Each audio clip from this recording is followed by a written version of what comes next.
Dolphins recognize their friends by tasting their pee. Dolphins recognize their friends by tasting their pee. The scientists, they found this out. It's important news without a doubt. The scientists.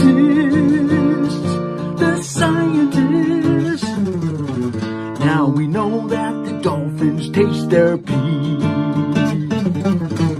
This will help make life better for humanity. The scientists, they let us know the important news so we can grow. The scientists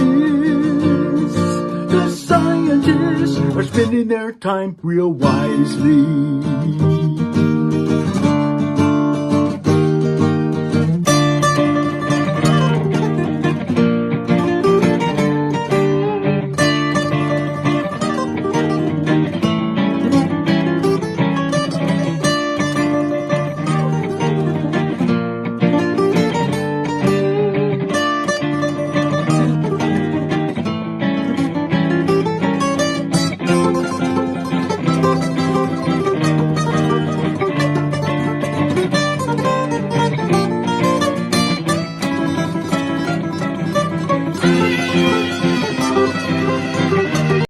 Oh my God.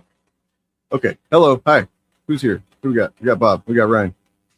Right? Oh wait. Where's all that? What the hell's going on with the setup? God damn. Okay. There we go. Hey. I'm reading. Hi everybody. Welcome. Am I audible? Are you hearing me? You are, yeah. I'm trying to read. Come on. Gotcha. Bob's trying to read, and I'm having sound problems, which I can hear you, but it sounds weird. Sounds weird, huh? How so? Actually, it does sound a little scratchy now. Now that we're live. Is it just me or is well, everybody? Is everything kind of messed up? Ryan, say something. Well, you sound fine, Bob. How do I sound? You sound fine. I'm fine. Let me exit and come back. All right. So how are you doing? I thought it was just a me problem. I'm no, okay. you said that, and also I was like, hey, internet- wait, he does sound scratchy. I think my internet's a little bit freaky, so I'm a little bit delayed from you. Yeah, which it is... seems like there's a little delay. Well, I have gone to my Chud Watch channel that I do just for watching the Chuds, and they are already talking about Otterly Noah, so that's Yeah. Taking that one you want. Yeah, doesn't surprise me at all. Give me just a. Can you vamp for a second while I try and speed up my internet a bit? No. I mean, they're talking about how the scientist found out that dolphins identify their friends by tasting their pee, and I'm really confused because don't we all do that? Is that just me? Am I weird? Oh God! Oh God! Act normal. Hey, Dane.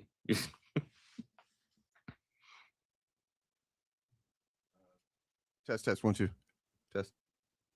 Testes. Hello. Okay, it doesn't sound scratchy. Okay, good.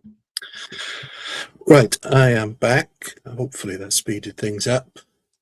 All right. Yeah. So, obviously the big news is the Dolphins. Apparently they know each other by tasting each other. I mean, I was just saying I don't know how that's. I thought you meant the football team then. I mean, we don't know what they do. You know what I'm saying? I'm going to say Dan Marino. I apologize for that ancient NFL reference, but God, you're old. No, that's the last time it was popular in the UK. That's the last time I gave a shit about anything football, really. So anyways, well, so we're gonna talk about this new Clayface trailer out. I haven't watched that yet. Have you guys seen it? I'm excited to see it. I've seen it, but I'll be happy to watch it again. I'm intrigued because I think it's interesting that they're going with Clayface so early, which makes me wonder, what was on this script that made him go, let's do this now. Right. Exactly, yeah, because they weren't planning, as far as I understand the history of it, they weren't planning on a Clayface movie at all. Yeah. And then the writer of the script came to them and basically blew them away with a pitch. Yeah, so like you could really kind of say that this movie is almost like the test case for how much this artistically driven version of the DCU is. You know what I mean? Yeah. And that there's probably a lot riding on it in terms of if it's successful or not for as far as James Gunn goes. Yeah, it'll be interesting to see. But I mean, I know I've read there was the series that of like one shots that they did a while back. It was one bad day, so it's like a bunch of different Batman characters had one bad day, you know, in their day of life kind of thing. Different scenarios and stuff, but like Clayface's was pretty good. Like it was pretty goddamn good, and you know he's a pretty tragic character when he's written a certain way. I mean, I always loved, especially the intro two-parter that he had on the animated series. That was great. Yep. I was just double checking because I couldn't remember which way around it was, but yeah, Mike Flanagan co-wrote it with screenwriter. I didn't know that. Holy shit! I didn't know that either. That's crazy. Yeah. So yeah, they were the ones who made the pitch, so that's why. Again. Well, then another Warner Brothers movie news. You remember Coyote versus Acme was supposed to come out like 73 years ago. Yeah, and then David Zaslav got rid of it as a tax write-off. But then, to my understanding, I don't remember who, but another movie studio bought it, and now it will be coming out because they just released a trailer. That's crazy. So what? Batgirl win? No. Yeah. It is kind of like, where is Batgirl? I think for that tax write-off, they had to destroy it or something. Yeah. Extreme like that, which is really just. I mean, think about that. Like, even if it's not the best movie, think about. You know, you've just put a chunk of your life into this piece of art, whether it's good or bad, you know, let the public decide. You put a chunk of your life into it, and then it's just destroyed for a tax write-off to make David Zaslav a bit richer. And it's like, oh, that sucks. I kind of doubt that it was actually destroyed, but also... No, I mean, I feel like it's just on a long enough timeline, it's going to see the light of day some way, shape, or form. Yeah. Like, there's probably some copy of it floating around. Then the other thing is there's no one at Warner Brothers that wants to release it now, because why would James Gunn want to put that out when it doesn't relate to his universe at all? True. So he's got no motive, and nobody else there does. It's possible, given enough time, maybe he might release it as like an Elseworlds one shot or something. But also, but yeah, and then we've got he has to get his own universe established first. Got a little bit of movie news out of that old Spider flick that's coming. There's an image out of first image, as far as I know, the official image of Sadie Sink in the movie. Her and Frank standing there, and apparently it was believed by some to be AI at first, but it's apparently not. It's actually shot from the film. And she's wearing the thing she's wearing can be like begrudgingly said that it's kind of dark green and yellowish, and so people are like, oh, it's Ms. Marvel, it's Jean Grey. I don't see it. I don't know where this came from. I don't know why it was said that was who she's going to be, other than she has red hair. And then, but I mean, the people are very, very much dead set on this is absolutely Jean Grey, and I'm like, why would it might be, but why would they put her into this movie when they haven't introduced these new X-Men yet at all? They want to focus on, you know, them in the next phase, which is why, you know, they're going to give the old X-Men a big, you know, bow out in those movies that are coming up. You know what I'm saying? Like, it just seems weird that it would be Jean Grey, right? Okay, I believe I found the image you are talking in a Spider-Man movie, right? Yeah, you found it? Yeah, I mean, tucking Beast at the end of Marvels, I think, was smart because it was a different world, and yeah, well, yeah, you had to, you know, get your foot in the door to this being something they're going to do somehow, and that was a pretty good way to do it. But like, I don't know, you know, it seems like Sadie Sink's character, based on the trailer that came out, you know, you can see that she's like living in some room that someone is keeping her, you know, seemingly captive in this. It's a room that's like got all the she's got like skates in there. You know, people studied that whole scene pretty well, as well as you can see it, and it's like. I don't know. I just don't see how plot with that and Jean Grey would somehow be relevant to what's going on. All the other shit going on with Spider-Man in this movie. I mean, I'm not saying she's not Jean Grey, but I'm saying this is not evidence that she is Jean Grey. This is just red-haired character, which Marvel has a lot of. I'm Well, just but saying. she's wearing green and yellow, so Also, the other thing is, if it is Jean Grey, I think it's a kind of a stupid move on Marvel's Yeah. part from a casting point of view, because this Jean Grey will have not done any chemistry tests with Scott Summers or true. whoever they do for Wolverine, Mhm. if they do bring in Wolverine straight away. But like, particularly Scott, no chemistry tests, no sort of tests with other Mhm. cast members, because for an ensemble piece, you got to make sure that they work together in the way you want them to in the script. So it would be a weird move to make her Jean Grey without even knowing who the rest of the cast are. Mhm. I don't know for absolute certain if this image is real, but apparently it is based on some a few people who are not, I guess scammers or whatever. Yeah, So- I'm not. Yeah, I don't know. She does look a bit odd in it. Yes. Yeah. Well, that's the thing. So there's a whole bunch of smoke over him, and then it's a little bit over her in the front, but not in like it's a very clear picture of her. And Well, he's covered been in smoke. firing weapons. Oh, yeah. so that Well, would make sense. Punisher And firing she's no also weapons. using What? telekinesis to make the smoke go away. Well, yeah, obviously. Also the haircut. Also the haircut just looks a bit odd, but It Yeah, is it weird. doesn't. Yeah, and yeah, yellow and green, unless they're jumping right into Phoenix. I don't know. Yeah. There is some. It has been some leaks that I haven't looked into. Apparently, for just plot stuff and things like that. Basically, it seems like everything but the actual movie itself of Doomsday is out there. But one thing I won't. We won't talk about all that shit. But like one thing I would like to talk about is the descriptions that I've heard of the trailer. Have y'all checked any of that out? No. It seems pretty. Look, I think they're gonna put butts in seats. I think whether or not it's gonna be good, I don't know. But I don't think this movie's gonna have any problems making money. Once the trailer drops, especially. So. No, I mean, I think if you want a solid gonna make $1 billion movie, you gotta have the title begin with Avengers or Avatar at this point. True. or Spider-Man, to be honest. Yeah, Spider-Man's getting that record now too. Far From Home and No Way Home both hit that mark quite solidly. It's true. Well, so I'll say this. Here's one thing that stuck out to me in the description of the trailer that I listened to. Gambit versus Shang-Chi. So God, yeah, and apparently it's awesome. Like really. And so if you like, I mean, it's yeah, it's awesome. I mean, I really hope Shang-Chi wins because I'm not gonna lie, Channing Tatum Gambit was such just it's a joke character. I was like, I'm actually like, really? They brought him back? Like, I didn't think they were actually gonna do it again. Jesus. I thought it was fun to have him there in Deadpool and Sure. Wolverine, a comedy movie, but like, why are we? Okay. They really Yeah, should have just yeah. all those characters should have just died and that'd have been into it, like. Yeah.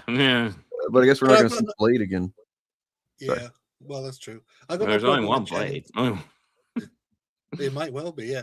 I got no problem with Channing Tatum doing that role for that movie, but yeah, I just don't think he's right for the part. No. I- He was obviously stunt casting from Fox trying to generate some interest. It never went anywhere. Oh, he was perfect Yeah. casting for the Fox X-Men universe, but we're not in that anymore. So Yeah. you know what I mean?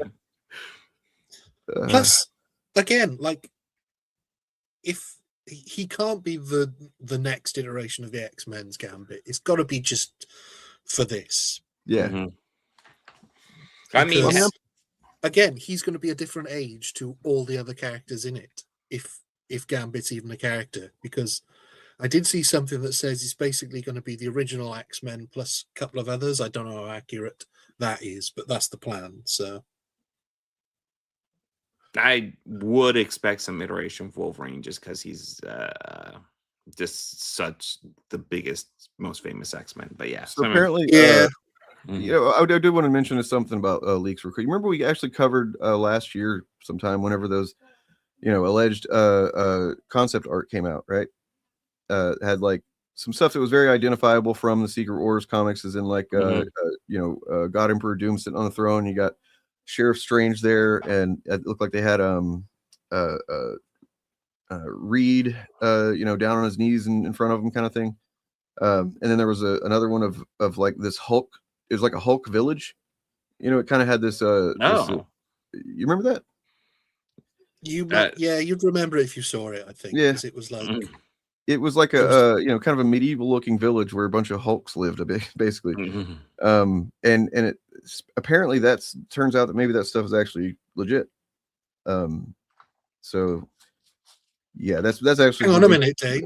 Hang on a minute. That can't be, because everybody knows that Tatiana Maslany has quit and is definitely not coming back as She-Hulk, because the thing she said on the comedy podcast were definitely not a joke. So I don't see how they could have been. You're right. True. I don't know why I don't even know why I do these streams anymore, man. I'm so wrong. You've got to listen to the Chuds, because their news is 100% accurate. 100% They're always right. I do love how they're always saying, whenever they're kind of blatant lies, so often they're like, well, I'm just joking. And it's like, then you get Tatiana Maslany on that podcast, clearly fucking joking. The podcast, by the way, the podcast is called Comedy Bang Bang. It's hosted by comedian Paul F. Tompkins. They just don't bother to do any research, because they can shit out a lie before anybody in their audience bothers to even try and think about it. I mean, this has always been my thing, because I know you guys know I've been watching a lot of the George Lucas talk show, which is a very funny talk show, and they have a roster of guests that the Chuds would hate. They regularly have Rachel Zegler on there, and if they did their smallest bit of due diligence, they would know their audience. They would know that she is nothing like they describe her. They've had Tatiana Maslany on there a couple of times, and again, she loves comedy. She loves doing comedy. It's crazy once you see these people in habitats outside of the Chud world. They are completely different to how the Chuds describe them. Real quick to jump back to slightly previous or earlier topic, Anthony Gramuglia is voting for Nightcrawler to be one of the MCU starting X-Men. Ooh, yeah. I would be down. I would. But I mean, get one of my favorites. The only problem is Jake Gyllenhaal's not going to come in and play that character, having already played Mysterio. Plus, it's kind of a dark film for Dude, talk about mutant powers, just like looking at dead people in wrecks or something. Yeah. That was wild. Weird shit. Look, don't go that route, man. Dude, I'd rather Krakoa than that. That's true, man. He played a dark version of Nightcrawler. Listen. Probably the best all-time movie that sounds like comic book movie but isn't. So one thing that I'm hearing, I haven't confirmed or any of this stuff, so if anybody knows, please let us know in chat. But one of the things that I'd heard was that apparently they're going to not do the thing that I was hoping they wouldn't do, which is not do Wolverine in the first X-Men movie, which I think is a great way to set itself apart and to not, just blow your load right out of the gate. Wolverine obviously was not originally an X-Man. There's so many other characters to focus on. And this is coming from like I'm a bubhead. Like, I fucking love Wolverine. Oh yeah, Wolverine is a great character. There's a reason why he's like the most popular X-Men. I get that, but I also get distancing themselves because the Fox X-Men movies are all Wolverine led, with very few exceptions. And honestly, a lot of the better ones aren't Wolverine led. I mean, X-Men First Class, not Wolverine led, and also one of the few X-Men movies not directed by somebody who's been accused of things. I want to give these guys a fair shake. That I think it was last week. I don't know if it was on this stream or my Friday stream, where I had this stream that I found. I mean, a clip I found of a guy kind of crashing out about what seems to be the plot of Starfighter, and complaining. He's not a chud, but he's definitely being kind of whiny, anti-fan about the fact that it's going to revolve around an older character who's troubled past, and then a kid. And how many times have Star Wars been doing that now? You know what I mean? And it's like, yeah, that's okay, but there's a reason they do that, because they got to try and cater to the old fans and the younger people, right? Yeah, it kind of makes sense. And I'm going to give it a shot, but nonetheless, I kind of portrayed them as being like, that was the only thing I showed of them, and maybe it was a bad look. But they had another couple of clips that I watched today. It's actually pretty good, this one. So they were kind of speculating on what the X-Men universe or the X-Men, branch of things would look like in the MCU. Mhm. And let me find that clip. But And while you're digging that up, I'll go ahead and address this. Hugh Jackman, I don't know if he's a conservative, but he is definitely friendly with people in the Trump administration to a degree that is gross. I found out he's in a cult. Did you know that? No, I didn't know he was in a cult, but it's a cult I didn't really know existed. It's like it's Scientology-ish, but not nearly as bad, it seems like.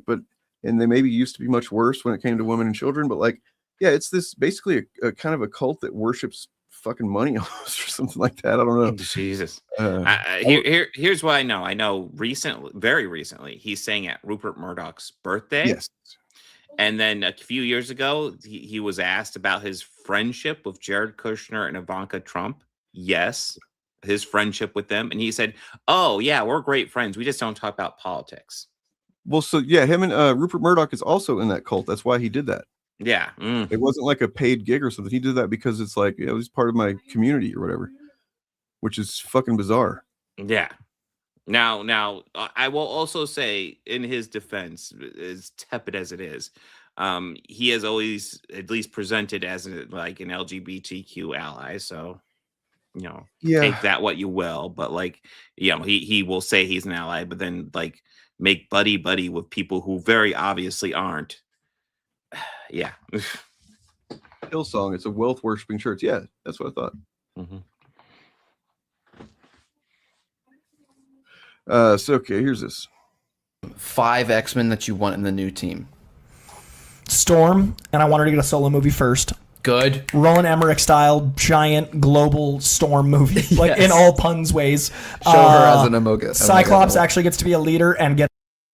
The first one, like the Roland Emmerich thing, I don't really see the need for that. Really, I'm okay if a solo movie, but maybe not Roland Emmerich style. He's not the best filmmaker. But other than that, I think he's got some pretty banger takes here. It's an arc beyond I love Jean and I'm confused. I don't like. I hate Wolverine. I hate Logan. I want to say those are the two I want in it. I don't want Wolverine. Correct. We agree. I would do a Wolverine series that takes place 1 season per decade, and then in the 4th or 5th season he catches up to our timeline. That's a fucking great idea. I like that idea. So they can still be like, holy shit. They can still be, they're a corporation. They can still be making money on Wolverine without having him lead kind of lead the X-Men. He's never been the leader of the X-Men, but like he's been the lead of so many X-Men movies. He has been the leader of the X-Men before, actually. Mm-hmm. But okay, that's a good argument. I mean, he's not the famous one we think of. He's famous one I think of because it really was man, I know they won't be able to do it in the MCU, but there was a period where and a lot of people, kind of controversial period where Cyclops kind of went a little dark, and a lot dark, and then Wolverine was at the same time like kind of becoming more less, I guess, impulsive, and he became the fucking headmaster of the new school that he built, and Cyclops meanwhile became a criminal rebel running around, being a shithead with Magneto. I'm sorry, I just saw Big Fieldy, and I'm like, Paul Verhoeven's X-Men. I don't know if that'd be good, but I'm intrigued. That would be the only way that we get to see Cyclops' blast just like obliterate somebody's head.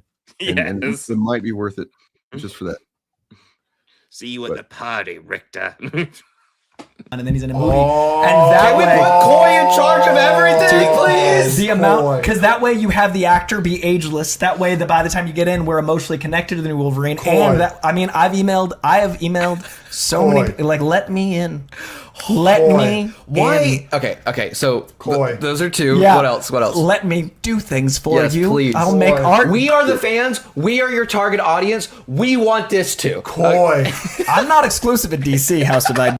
Is he really on Friday Night Whites a lot? That's surprising. Because I've literally seen, I don't watch him I don't even know if I'm subscribed to him. I don't think so. But when I see a video of something that he's talking about that I'm interested in, I typically watch it, and he's never come off as a chud to me. Like, but I guess he might be one of those ones that they kind of clean up their act for. Yeah, maybe. I don't know. That's fucking weird. One of the ones that doesn't know any better, but like they use to kind of help reform, like clean up their image a little bit. Yeah, I've never seen him on there. In fact, I'd be really surprised because the guys from whatever the other channel he's on. Yeah. They And I mean, it's clearly looks like he does something for DC. They regularly sort of rally against that kind of nonsense. I mean, you know, I don't want to say you can't top them. It's gonna be difficult, and they have to find a an angle that sets them apart and doesn't just come off like trying to ape the what. You're right. It is going to be hard. It's going to be real fucking hard because the three things that those as shitty as those movies were, as inconsistent as they were, the three things they did great for the most part were Professor X, Magneto, and Wolverine. I was about to say Cyclops. What am I thinking? Cyclops, definitely not. They did not do Cyclops justice. Even when they did the reboot with the new version, I think they tried to give Cyclops a little bit more, but it still didn't work. But yeah, they did great casting for Professor Xavier and Magneto twice, which is pretty impressive, right? Yeah. I'm available for all sorts of writers' rooms. I've got a whole pitch, dude. I've got certain decades ideas. We'll talk more about that on the Patreon. He'll give us the whole pitch. You open. What do you open with? You open with Japan, Japan, and you do the Frank Miller. We'll talk about the Patreon. The 4-issue Frank Miller run is your first season, and then we'll talk about the Patreon run. Oh my god! Well, you're just gonna not do the origin though? You're gonna skip over the origin? Okay. I mean, you got this great idea about decades per season, but there's like a lot of decades before Japan. Yeah, no, that's what I was thinking because Japan is not like what I would consider super early on, but it is a cool story too. Hillsong Church, it's a very big church. They try to attract people by recruiting celebrities. Yeah, that's why I'm saying they're kind of Scientology-ish. The origin sucks. Are you fucking kidding me, dude? You suck. All right. And then long game, big twist, third act, tune in the Patreon. You do a 70s Days of Future Past that uses clips from the show that come out prior, and you loop it all in. So yeah, that's right. Time travel. Use it right. You can write ahead. Anyway, I'm getting emotional. Those two. Yep. I want a really good real Jean. I think that Jean and Cyclops are a duo. What I would do is I would have a solo Storm movie be a story of her claustrophobia. The idea of someone that fears being isolated becoming someone that owns the entire sky is such a powerful story. I want that, and then I want an actual romance. I want Notebook with Jean and Scott, and then I want them to come to a movie. So those are my three at the start. I want Nightcrawler to be someone that's introduced with the circus element as like a nice 20-minute chunk of the movie. World that hates them fears them. We used to call carnies a slur. Like we say gypsy as a derogatory. I'd lean into that in the film, and they're going to be doing that with Gen Z being so socially aware. And then I got a weird fifth one, and those four are logical. The fifth one's for me, Chamber. I want Chamber so bad. I think if you want a Wolverine type without having Wolverine in it, you've got a guy that literally blew half his face off when his powers activated. He does have a pissy attitude about it too, so it might be interesting. Good actor. I don't know. What do you guys think? It's a good idea. What it does, even if you don't go with these ideas, even if I don't 100% want all of these ideas to happen, what it does is it makes me hopeful that Marvel is seeing the opportunities here to, kind of get creative with the X-Men. And since they've taken their sweet time, and I'm not faulting them for that, getting it, into the product. Hopefully, they're doing some cool, creative stuff with it. Honestly, I think the Storm thing, the claustrophobia, that's a bit unoriginal and creative. I got sick of that during the original. Oh, the claustrophobia thing? Yeah. Yeah, her whole personality in the original.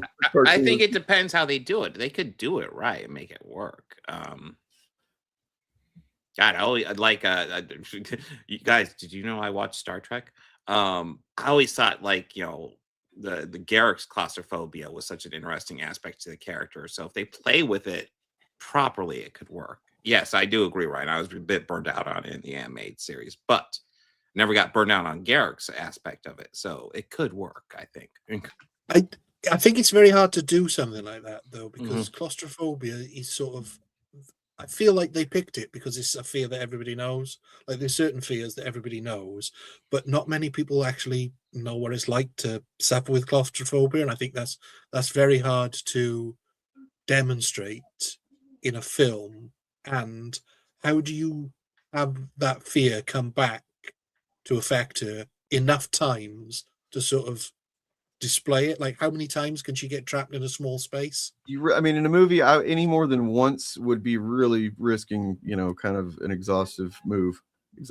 Like if you do it once at the very right moment, and it's like a, Spider-Man in Homecoming, come on, Spider-Man, lifting up the thing, like that kind of moment could be. But honestly, I think as well, it's better to do it in reverse. So you show how powerful she is, then you show that this is her vulnerability, rather than showing that she's claustrophobic and then she overcomes that by. Also, it doesn't really make sense that she becomes sort of master of the sky, because the sky is the very definition of not claustrophobia.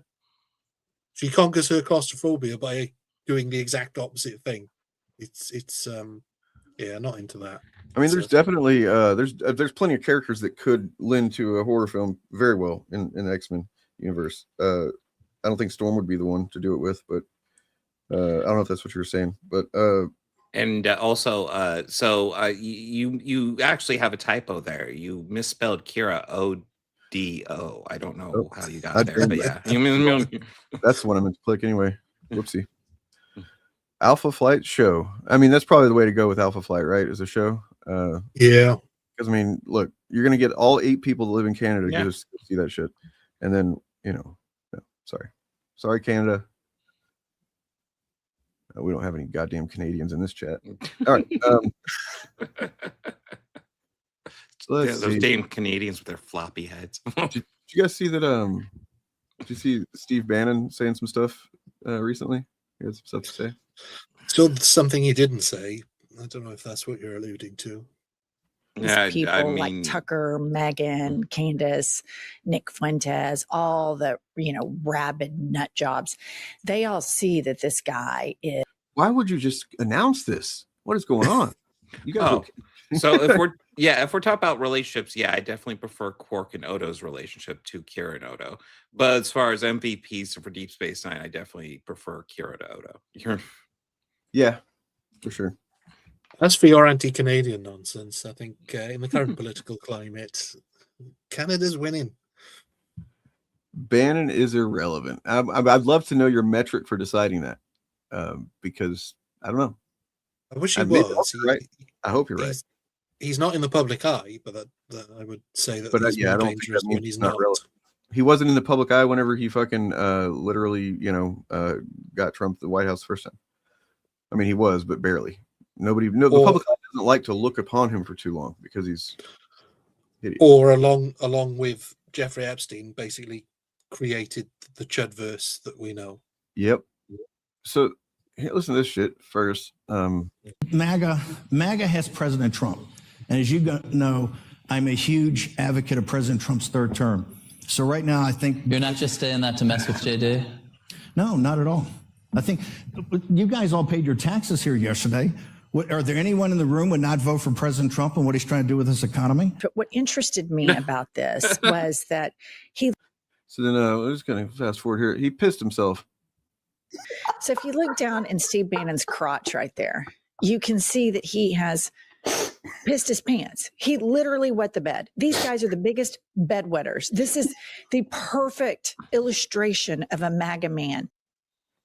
Yeah. I mean, oh my God. In his defense, we don't know that he pissed himself. He could have had very bad diarrhea and he could have shit himself.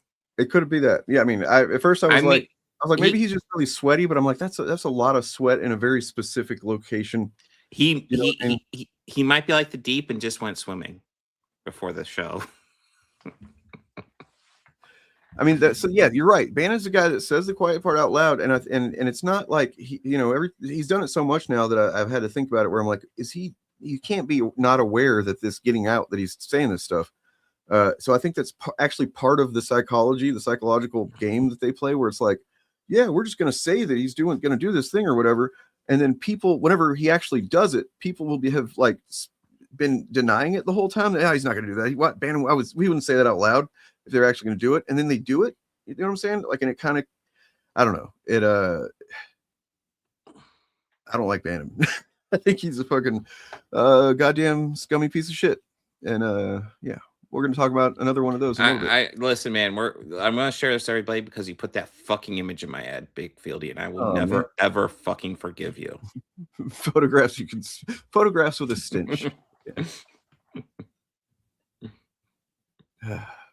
Man, if you guys want a crazy trip, go find the article from right after I think Trump got elected the first time. And there's like a investigative report. I don't remember where it was on, but basically the house that Bannon lived in prior to 2016 or so that he sold seemed to have been a place where they shot like orgy pornos, and also the bathtub had been used to make methamphetamine. So yeah, that was Bannon's life before he, became whatever he was in the first administration. Ew. Anyways, you know what? Make Bannon the bad guy in the X-Men movie. I think that'll work. There we go. I mean, you really won't have to do much changing to make that be accurate for your standard X-Men stuff. Let's see. Did you guys? It's fucking InfoWars. Alex Jones lost it. He lost InfoWars. Did you hear about that? I didn't know about that. It was going on. It broke a few months ago, didn't it? That when he had his initial financial trouble, of what was going to happen. 18 months ago that they were going to. The way it went down was 18 months or so ago. It was announced that the guy at The Onion was trying to buy what was left of InfoWars as the brand and all their shit that their studio and everything.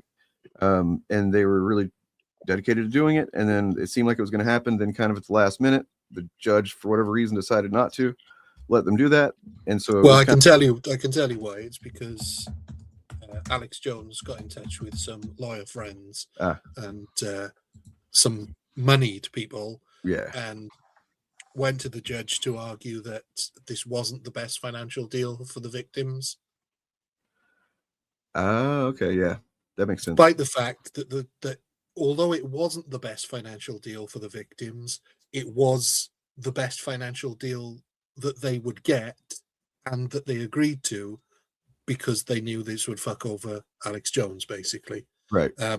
It was a bit complicated, but basically the Onion guaranteed to give the victims the most amount of actual cash. So that was, it was all legal shenanigans, and Alex Jones. From there, it seems that they worked things out. And what has been purchased now by what's called Global Tetrahedron or whatever is the name of the I think that's the name. Which is just The Onion, the guy that owns The Onion. And they did Pablo Torre did an interview with him the other day. It was kind of had an exclusive breaking the news kind of interview with the guy from The Onion, and it's pretty cool. It's pretty cool. Gave me a little bit of a like maybe good things can happen still. Alex Jones is upset. He's pissed off. He's lost his fucking his brand name.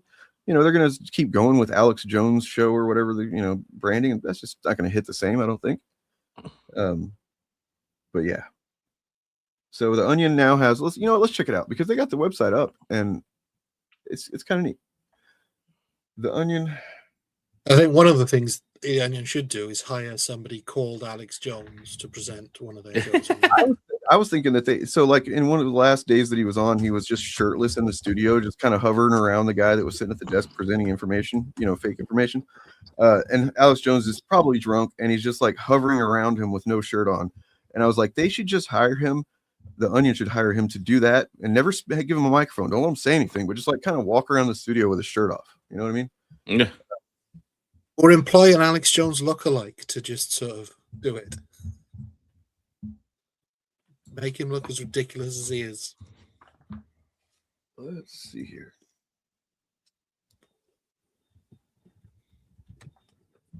Okay, InfoWars. There's a war on for your mind. You guys know that? You might not know that. Ooh. And so yeah, apparently Alex Jones did not know what The Onion was until the other day. So like Monday. Oh shit. That's funny. It truly is. And boom. Okay. InfoWars. Is this the right one? It's the one I found. It's the one I've. Oh yeah, you're sharing my screen. Yeah, I don't know. I don't know. I'm looking at this trying to get a vibe off You it. know what? Let me make sure that I got the right one because they Yeah, yeah. But I thought it was the same thing. I was under the impression that they were just going to take the actual location of the website. And I don't know if it depends who I guess owns the URL now. Here we go. They could have. I thought the Onion had the URL, but maybe they did some shenanigans with that. This is the right one for sure. Okay. Okay. Turn your piss into gold. Apply now. Yeah. Okay. Yeah. It's definitely the Onion. I can see the InfoWars. Yeah. So at long last, InfoWars is ours. And then he goes on to, write funny things. That's what the Onion does. What? No, the Onion news is serious news. Yeah, and someone in chat has scooped me as well. I was going to break the news that they've made Tim Heidecker creative director of. Are you fucking kidding me? Did you not hear that? No, that was the big news. He's been out doing statements on it because he put out a video asking people what they wanted to see because he doesn't really know what to do with it. But he's going to figure it out because that guy is perfect. It's absolutely perfect. It's better than perfect. Yeah. Oh my god. Yeah, I think his title is creative director. Crazy. Hang on, let me. So a couple weeks ago, I don't know if you guys saw this, but a couple weeks ago, Tim Pool was in Austin doing a show for a week or something. You guys remember Tim Pool? The beanie. Oh, you mean Dim Tool? Oh, yeah. So it's he was doing a show in Austin, and Alex Jones just stopped by while they were live, and it was hilarious. I don't know if you guys saw that, but it's worth seeing a little bit of. Yes, I did. Some of the things he said are honestly just like top tier, like maybe even up there with chemicals turning the freaking frogs gay, like levels of Alex Jones awesomeness. Nice. Mm-hmm. And it's the more or the less influential, the less relevant, and the more insane he becomes, the less fucked over he becomes, the easier it is for me to say that, man, he's just awesome. He's awesome. Like not in any kind of good way, but like in the way that's like very entertaining. And I'm just, made nothing but bad things happen to him though, for sure. Here we go. Is traveling the country. He's going from Florida to Texas. Let me just fast forward so you don't spoil anything here.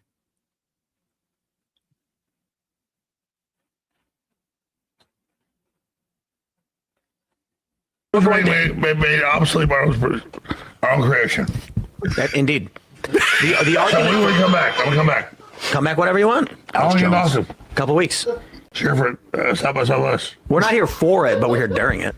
One of the reasons I came down here is I was going to be playing poker at the lodge, and then the state shut them down. I'm pissed about it. What's weird was I texted you a week ago. Somebody texted me and said, "Hey, Tim's here, come on the show." I'm like, "Am I supposed to be on your show?" Like, I don't know, but play poker. But yeah, well, we want to do a poker game with you and a few other people. Not so much about poker. Just to make it absolutely clear, there's no way he's not shit-faced. Oh, no, he's way. Absolutely gone. I'm surprised he's like conscious. Yeah, he is. Jesus, he's barely getting those words out. Either that or he had a lot of chili. Because there's that one time he was in court years ago, and this is for his kids and being a terrible father and stuff.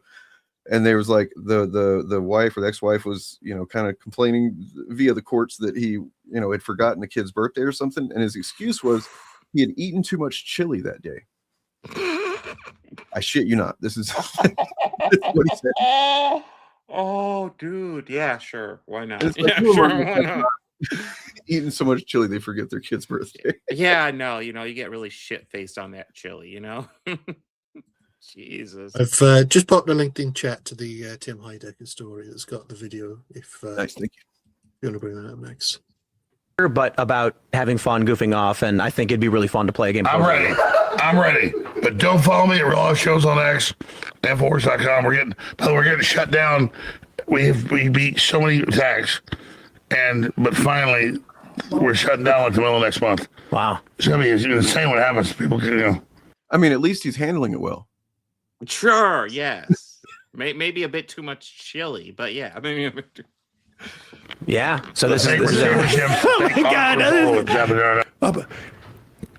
Can anyone guess what the first question I would be asking at this point is? Me. So yeah, shout out to Sam Cedar. I'm not fast forwarding because I don't like Sam Cedar. Just trying to get to the meat of the thing. My first question to Alex Jones would be, how many fucking How many?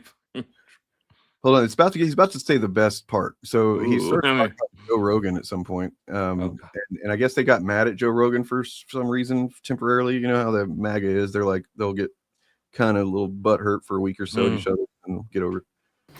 Yeah. So the this is chamberships, the fake auctions, all of it's happening right now. So what are you gonna do? You're launching a new thing, or what are you doing? Yeah, auctions now. We're really fine. All right. Well, are you leaving? Is that why you're saying all this? Yeah. Okay. I am exhausted, brother. Well, it's good to have you. Now this is 4 a.m. Unless you can do a table dance for me. No. He's not on this table. None of this. Yeah. Maybe next time. These things are probably like Yeah, it's $200. really not going to withstand anybody. Oh no, these are standing on- okay. Well, I mean, my wife over there. Pull it off. Maybe do a table dance. Where's she at? You sound tired. You should look at your phone and exhausted. Have a nice rest, man. Well, it's good having you. That famous Tim Pool honest and directness right there, where he's just saying exactly what he really means. You sound tired. One thing I didn't notice from the first time I saw it is the very different skin tone between the two here. Yeah. It's like the two extremes of don't go out in the sun or and maybe go out in don't the fall sun a little asleep bit. in the sun after eating a bunch of chili. Yeah. No, he like in the video that I watched where the clip of it where he's shirtless in the studio from just the other day. Basically, he has the skin of a hot dog, of a cooked hot dog. So most likely he had a 6-pack of chili and just passed out outside. Yeah, or maybe he's eating a fifth of chili. We don't know. Yeah. Just a few shots of chili. Yeah. Oh, those shots will get you. Those shots of chili. Oh yeah. Oh, fuck yeah. I mean, the Tim Pool is functionally that, in my opinion. I mean, it's even if he. Yeah, they all serve the same fucking master of no enemies to the right. That's their motto, and so they try not to have them, and that means that they're okay with Nazis. But on a long enough timeline, all of the shit that they espouse on the right will lead to essentially no different than functionally Nazis. The thing that gets me about all these Nazi types that are coming around now, and this is an eternal question, is why do people that think they're the master race look like that? Yeah. Well, I mean, you remember whenever those chats came out, from those guys that were like, oh, we're talking about gas and Jews and all this Nazi talk and stuff, and then you see them and you're like, whoa, okay, you definitely got beat up in high school. Not saying that's a good thing. I'm just saying I can smell my own. Yeah, lots of people bring up how Alex Jones is 52, which, so he's 8 years older than me, which doesn't seem right. But it's also worth noting, Stephen Miller is younger than me, which is like, I think hate ages you. I think. Oh yeah. I mean, have you seen some of these? I don't even know if there's a picture going around that supposedly Jeremy Hambley, I guess in high school or something. Comparing to what he looks like now. Is that a real photo? You know what I'm talking about? As far as I'm aware, it's a real photo. It is. I'll find that because holy shit, man. You can tell it definitely looks like him. So if not, the nose looks the same. That's one thing I've been able to identify as being pretty similar. So, brother, just come back whenever you want. Go for hours, right? Yeah, we're gonna go for another 2 hours. I want to. Well, I mean, yeah, everybody knows you're a big hater. Nobody into it. And by the way, if you're free, you're welcome to hop on. I know you were expressing not an interest in talking about who or hearing about who last night, but if you feel like you wanted to get some more out, you're welcome. Just let me know. Yeah, maybe Ant wants to talk about Alex Jones. Come back. You are allowed. That is always that is acceptable. Here for 2 weeks. Yes, sir. Here for 2 weeks. Oh, please. Visit real shows on X. Gonna follow it. Too late. They're there right now. Real Alex Jones on X. Did you get it? But imagine Nobody a giant Joe Rogan pussy right up there, elevated, like a jellyfish. teleported up into Joe Rogan's vagina. We gotta hear that again. That's peak Alex Jones, man. Now, real Alex Jones on X. Did you get it? But imagine a giant Joe Rogan pussy right up there, elevated, like a jellyfish. teleported up into Joe Rogan's vagina. Let me explain this. Yeah, please do. So at the very beginning of this interview, remember the first thing Alex Jones says is something about Joe Rogan's supposed vagina, and what? Real quick, we can cut back to him, but I'm not gonna lie. Like staring at Alex Jones right now in that interview, it's almost hypnotic because it's like it's the car wreck thing where you're just staring at a fucking car wreck.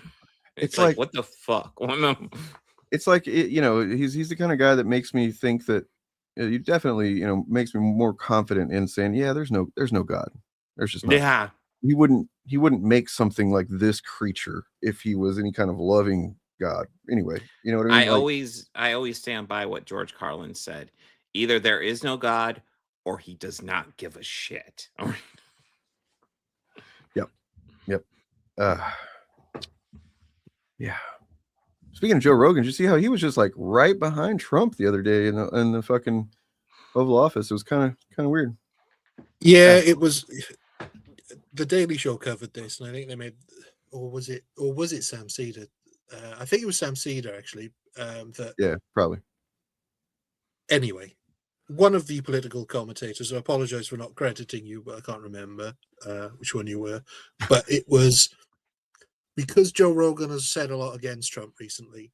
Trump feels like he's losing his strongest soldier, and so basically, Rogan wants this psychedelic drug approved to treat PTSD of veterans, and so he went straight to Trump. Trump rubber stamped it without it having to go through. Does he have any idea how much Trump in the first administration and in this one has just completely fucking leveled the Veterans Administration, Veterans Affairs? Like just. Oh yeah, but that's not the reason Rogan wants it. He wants it because he wants to get high off legal LSD. Yeah, of course. Yeah, you're right. But it's just what a fucking piece of shit, man. All these people are terrible. It's funny though, isn't it? Because I seem to remember there being someone, I can't remember who it is, but there was somebody who was really against how quickly the COVID-19 vaccines were approved and didn't go through the standard years of trials through the FDA. And you would have thought they would be deeply opposed to something like this being approved by the president without any sort of FDA testing. But I can't remember who it was that was so against the COVID-19. He's Joe Rogan, so like he's all about just medical accountability and being really granular with the details and testing drugs and stuff. Well, it's so many years of medical school that he did. That's true. If you can't trust Joe Rogan's medical training, have you guys seen that? There's a clip from a while back where what's his name? Brian Callen. He's a big piece of shit too. But like he was seemingly trying to mess with Joe on Joe's podcast, like fucking with him about, Joe's talking about vaccines or whatever, being blah blah blah, and he's like, you don't know that, Joe. He's like clearly trying to antagonize him a little bit, and Joe Rogan got like. He got extremely pissed in a way, like it was not like outwardly pissed, but just was shutting it down in a way I've never seen him do before. And it seems pretty clear that he's just, while as confident as he is about this stuff, he's also extremely insecure and doesn't want to be about it. I mean, I think insecurity is a very common theme among the right wing. Yep. I mean, I was listening to something talking about, I think it was last podcast on the left. They're talking about how conservatism is just inherently, when you think about it, a submissive ideology. Mm-hmm. Like you're submitting all the time. Yeah. They're submitting to hierarchy. You're submitting to the guy above you. Just it's kind of ironic when you think about how they've characterized anybody that's not them over the years. I mean, one might say that conservatives are just a whole bunch of betas. Yeah. I mean, a bunch of bottoms. Yeah. True. Well, built into the conservative mindset is the cornerstone of hypocrisy. which means that anything they do is justified, even if it contradicts something else they do. Yeah. So, I mean, the double standard is the only reason they have standards at all. I know a long time ago it came up about the cognitive dissonance they all must be suffering from, where they have to keep two opposing ideas in their heads that simply just won't gel. Things like Donald Trump being the peace president, the no new wars president, and then starting a new war. And yeah, They're power bottoms. You're right. Yeah, it's just incredible that they can keep those sorts of things in their mind and be like, no, it's fine when he does it. It's like, well, bend over then, because that's all you're doing. Before we move on from Alex Jones, I just want to read like a small excerpt from this InfoWars website here. So imagine an arena packed to the rafters with pathological liars. High above you in the nosebleeds are podcasters screaming that she'll die if you don't buy their skin products. Below, on the floor, imagine demonic battalions of super influencers physically forcing people into home fitness devices designed to dismantle your body bone by bone and reassemble you in a grotesque statue of yourself.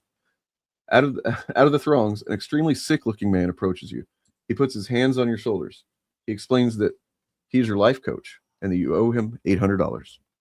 Such is the InfoWars I envision, an infinite virtual surface teeming with ads, not just ads, but scams, and not just scams, but lies with no object.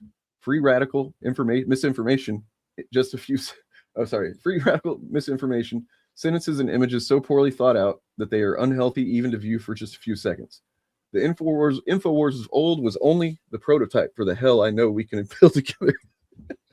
A digital platform where every day visitors sacrifice themselves at the altars of delusion and misery, their minds fully disintegrating on contact. With this new InfoWars, we will democratize psychological torture, welcoming brutal and sadistic ideas from everyone, even the very stupidest among us. It will be like the Manhattan Project, only instead of a bomb, we will be building a website. So that's going to be fun. Keep your eye on that. You know what I'm saying? If you click on the if you click on the link in the private chat, it's got the video from his Instagram of Tim Heidecker. I don't know if you want to play that. Also, the other thing I want to say about that clip of Tim Pool and Alex Jones is, if you watch it again, it reminds me of like having a conversation with somebody who's drunk at a party when you're completely sober and you're just desperate to get away from them and they will not go. Yep. You can. There's a few hints like when Tim Pool says, "Oh, are you going?" And he's like, "Yeah." Well, I mean, and I was about to say that, and also whenever I've been in that situation, there's also often a worry of like, are they going to be okay if they leave? Like, do they have a way to get home safely? But I doubt that Tim Pool or any really conservatives at all are thinking about the well-being of other people around them. So, but we were talking about double standards, and I remember this that I found earlier. This is double standards, and in my opinion, this is actual TDS. Mm-hmm. I'm voting for Trump because I want low inflation, free speech, and low gas and energy prices, low food prices, low crime, no wars, a secure border, and he will put America first like he did last time. 2 years later. I didn't vote for lower gas prices, though it would be nice. I vote for brass balls, and I'm perfectly happy. Yeah, these people have no standards. They just say whatever the wind tells them. Yep. It's a cult. Yep. That's what it is. Here's this video. Let's see. Hey everybody, I got some breaking news for you. It's looking very likely that global tetrahedron will seize control of InfoWars in the coming days. The folks at global tetrahedron have asked me to step in as to run the show over there and become a big part of the future. So we're exploring. Sorry. My name is Tim Heidecker. I'm just here to let you know that I am now in charge of InfoWars. It's an honor to take over the reins and chart a new path towards the future. We're looking forward to relaunching the site soon in the next coming months, and we're not really sure what we're going to do with it. We're talking about all sorts of ideas. We were playing around with it being a real estate broker service or a cryptocurrency exchange market, a place to store pictures, most like a Dropbox account.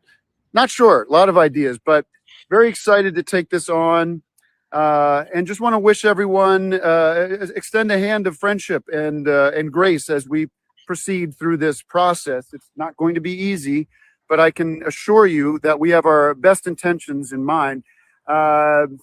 We are in the city of brotherly love, and I want to extend that sentiment to all our friends over there, longtime fans and consumers of the InfoWars products. Got some exciting products coming as well. We're working with a company that will enable you to turn your urine into gold. So stay tuned for more information about that. And like a good stay deal. with us. Stay updated on InfoWars for more information as this story develops. Yeah. Okay. Nice. I'm gonna look into that piss and gold thing. Could use a couple bucks, really. Yeah, I'm gonna put aside some of my piss just in case. I mean, I do anyway. So Yeah, get a good backlog for me. I've got jars and jars.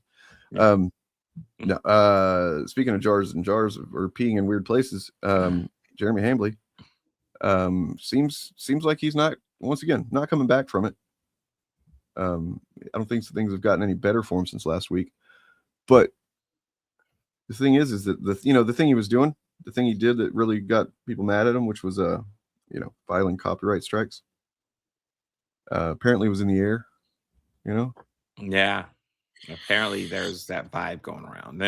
Yeah, it's weird when you're on a stream with somebody talking about how awful it is what the quartering's done and how it should never be done by left or right, and then that person that same day does it.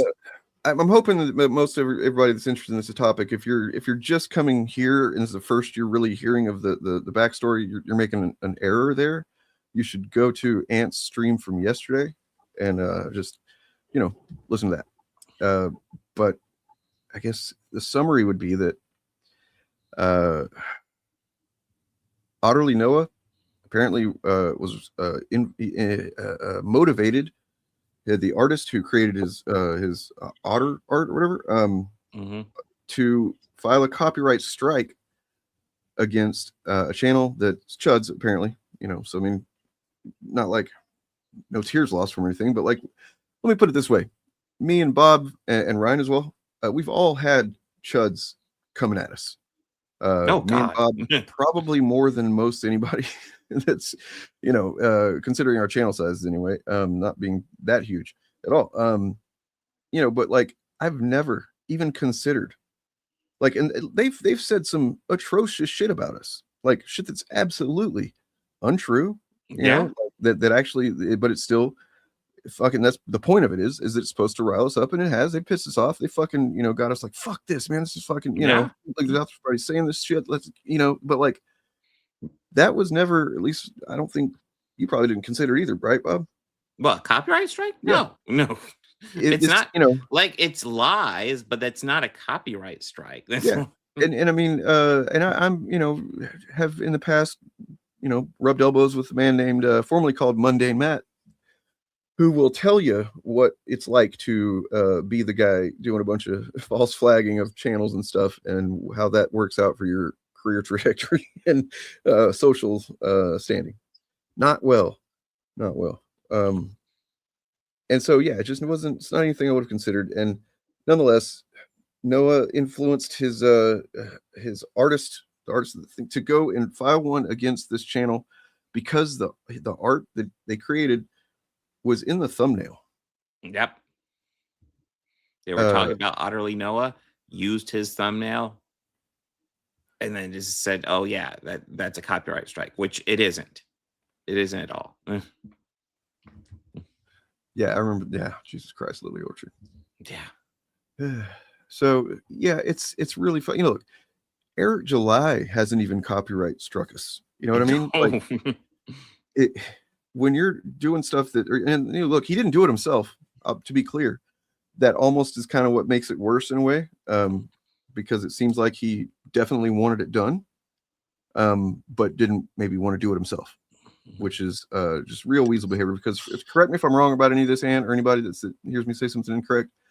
The artist is not like a YouTuber or public person, right? As far as I'm aware, that's the case. Yeah. So this is him, and whenever you file a copyright strike, the name of the person that files it comes up in the report that the other person gets. You can see. Yeah, I mean, perhaps to go back to sort of basic steps for anybody in the audience who doesn't know the ins and outs of YouTube. Anything you put on YouTube, if it's original material, you own the copyright for it. If you use somebody else's material, then you either have to have the license to do that, or you have to be able to prove that it is not subject to copyright through various different rules. For example, so in the last year and a half or so, there's a bunch of like instrumental rock music that I've purchased the rights to use from a YouTuber that makes some music that's kind of cool, and I like having original music when possible. And all that's been on multiple videos and streams for over a year. Then something happened like in the last 2 weeks, and every single one of them started getting labeled as a copyright claim. That is different than a copyright strike, but what it does is it says this has been identified as someone else's content, and so any money you make on this video or stream is actually going to be shared with that person. And a copyright claim is basically the first step to protect your copyright. Because it usually doesn't go any further than that. A copyright claim is like in most cases, it's if somebody's really older people are the ones that tend to get really upset about somebody using music or clips or whatever, and like studios sometimes, but not really all that much. Weirdly, I had a copyright claim come in as we started this stream from Universal on one of my Rockford reviews from season 1, which was over a year ago. I mean, I'm on season 5 now, so obviously they're doing something, and they've claimed that because I have used images and audio from the TV show, and so Universal have submitted a claim because they do own the copyright to that footage now, and that's what most film and music YouTubers will find, because YouTube has an automated system that flags it if you use more than 5 seconds. Well, I got that. I emailed the guy and I told him what's happening, by the way, and he like within a few hours he had it set, and I suddenly started getting emails saying that the claim was released on your. I was like, great, that worked out. But like, so a strike is actually you can only get 3 strikes on your channel, and everybody knows what happens with 3 strikes. And strikes tend to be if you from a legitimate company, like if I had uploaded a whole episode of the Rockford Files just as is, and Universal, they might claim it at first in good faith, but they might also strike it, and it's well within their rights to strike it because I had no right to upload it. So I was gonna say the one time I've used the copyright system is when somebody was literally just uploading clips of me, and I didn't have like some friend do it. I did it. My name's on it. There was some minor chud demon that literally just like uploaded almost a whole stream of mine, and he said a few things about it. He said like something about like at the very beginning, and then just the rest of it was just my video or stream or whatever. And I was like, "Fuck this, dude! Come on, I can't, And I don't even know if I don't think I struck it. I think I just claimed it. I don't remember. But he then got mad at me and started raising a stink about it. And eventually, not whenever he asked me to, because I wanted to let him sweat a little bit, but eventually, a couple weeks later, I released it. But yeah, like especially if you look at my older content, I use movie clips a lot. Yeah, I'm used to the claim system. And there's nothing wrong with striking a legitimate claim. If, like I said, if I uploaded a full film or music video or song and I got struck, I'd hold my hands up and say, yeah, I knew what I was doing was wrong. And then if you do it 2 more times, like you guys have said, they take your channel away. No ifs, ands, or buts. And obviously, like you were saying, with this artist, if you're not on YouTube, doesn't mean you can't claim something, because I could be watching a video and it could be something of mine. Like they could use a piece of art or a photograph that I've taken and just post it, and I could perfectly legitimately strike that if there was no fair use. Yeah. Well, so that's also just to say that like it's, and by the way, if there's one thing that as far as ethical behavior on YouTube that people like us and people like the chuds we talk about have in common, it's kind of just this. that like that's not something you do. Yeah. You do that, I you're mean, kind of like ruining your reputation. It's like, just not fair play. I mean, a lot of us have to deal with copyright strikes from these big corporations, and they are a pain in the ass. So you really want to limit how often you force just random people to do it, unless they're just doing a blatant violation. Because we all know it's just a giant pain in the ass. Yep. So, and once you start doing that, you kind of just out yourself as being like pretty thin-skinned and like desperate to. And by the way, the thing that I mean, I don't know. The more details you learn about this, the more fucked up it gets, and the worse it looks for Otterly Noah. Just so you know. Ant's stream, once again, I suggest you watch that if you want to know everything. He started by the framing was brilliant, by the way. Ant, you started by showing the screenshot of him giving the the instruction and encouraging the artist to do this, and then everything that you showed after that, in the context of that first thing, it was only like, oh God, really? What the fuck? You know what I mean? Like, so just showing that he then later posted saying, I don't remember the details, but it was a lot, like a lot of. I've got one. Because a lot of the people that have covered this, they're going by the sort of, I don't know, people get in his head how you structure like a story, and you always do the reveal at the end, but that's not the case. And I think Ant was smart enough to show the reveal at the beginning, show this is the evidence from the beginning, to make sure that people had it in their minds throughout that this is what Noah had admitted to, and he had on his DMs he had told his artist how to copyright strike somebody that had used one of that artist's images in fair use. And I think it's quite clearly fair use. And obviously the artist doesn't know this. I mean, very few people actually know very much about copyright law at all, because it's Well, so that's one of the reasons I wanted to talk about it, because So real quick, start a YouTube channel. You'll start learning about real fucking things. Yes. So and you can tell. All right, so Saltier Than Crate, the not tread one on Reddit, has been mostly pretty kind to us here and there, and people that do what we do, which makes sense because that's really all they do there is talk about chuds and criticize chuds and stuff. We've also criticized that culture of that subreddit here and there, because they sometimes, like for a while there, they were just thinking that Eric Debunks was actually a chud based on his thumbnails and nothing else, because they weren't watching the videos or anything. They're just looking and go, oh, he's doing a satirical. They don't realize he's doing a satirical thumbnail kind of thing, right? He was doing what chuds do, and they were just like, oh, this, and so that kind of thing is like, come on, dig a little bit deeper if you're gonna have something to say about it.